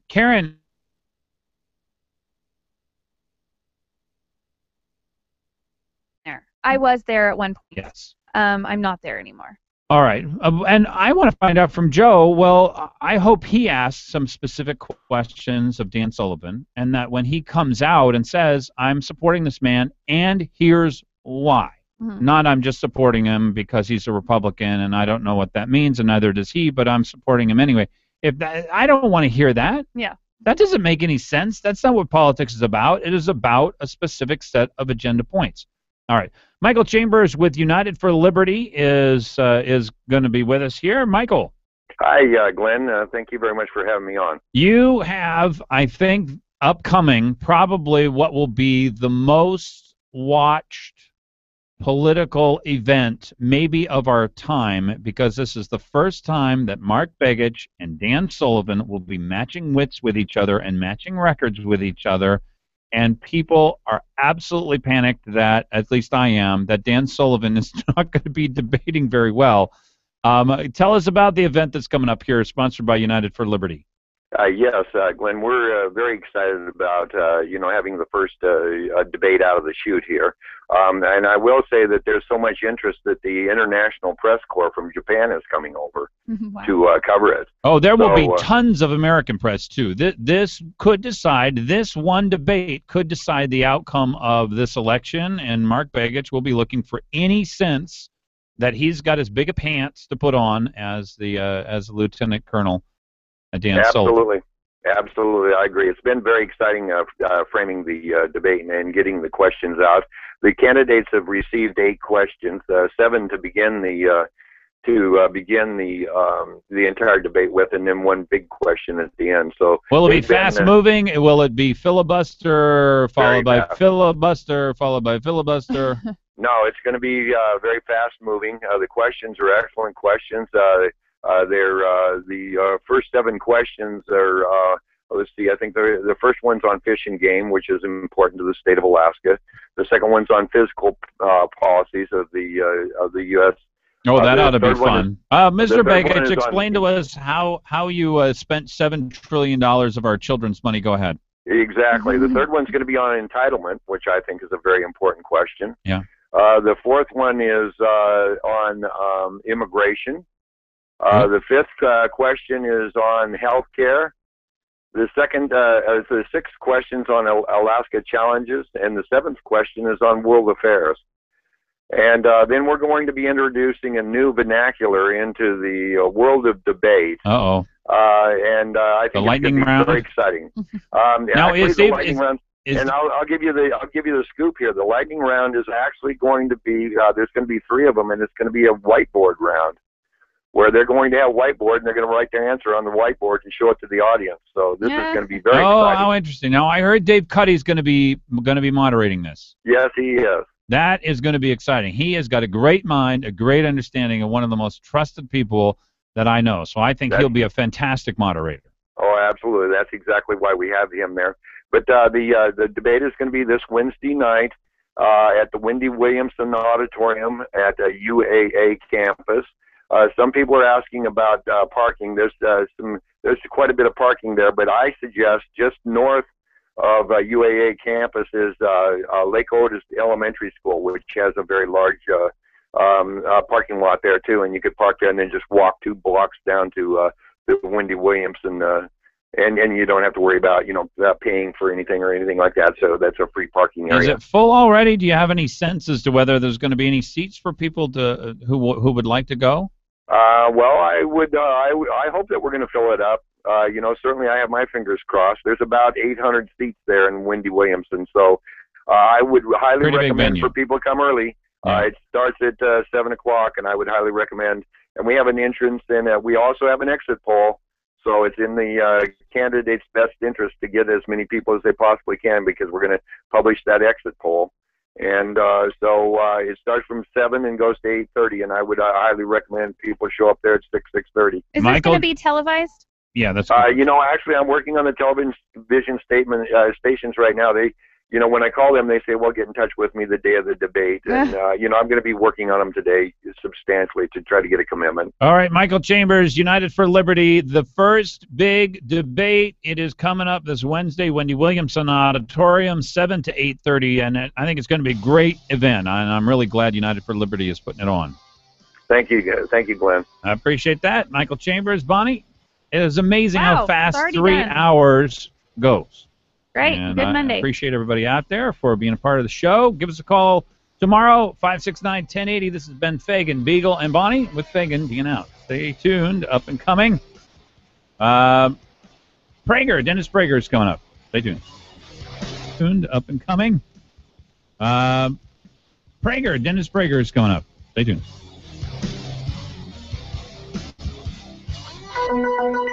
And that's a wrap. Thanks for tuning in to Fagan and Biegel in the morning. Be sure to catch them every weekday morning from 6 to 9 a.m. And that's a wrap. Thanks for tuning in to Fagan and Biegel in the morning. Be sure to catch them every weekday morning from 6 to 9 a.m. on the Talk of the Valley, KVNT, 92.5 FM, 1020 a.m. and online at 1020kvnt.com.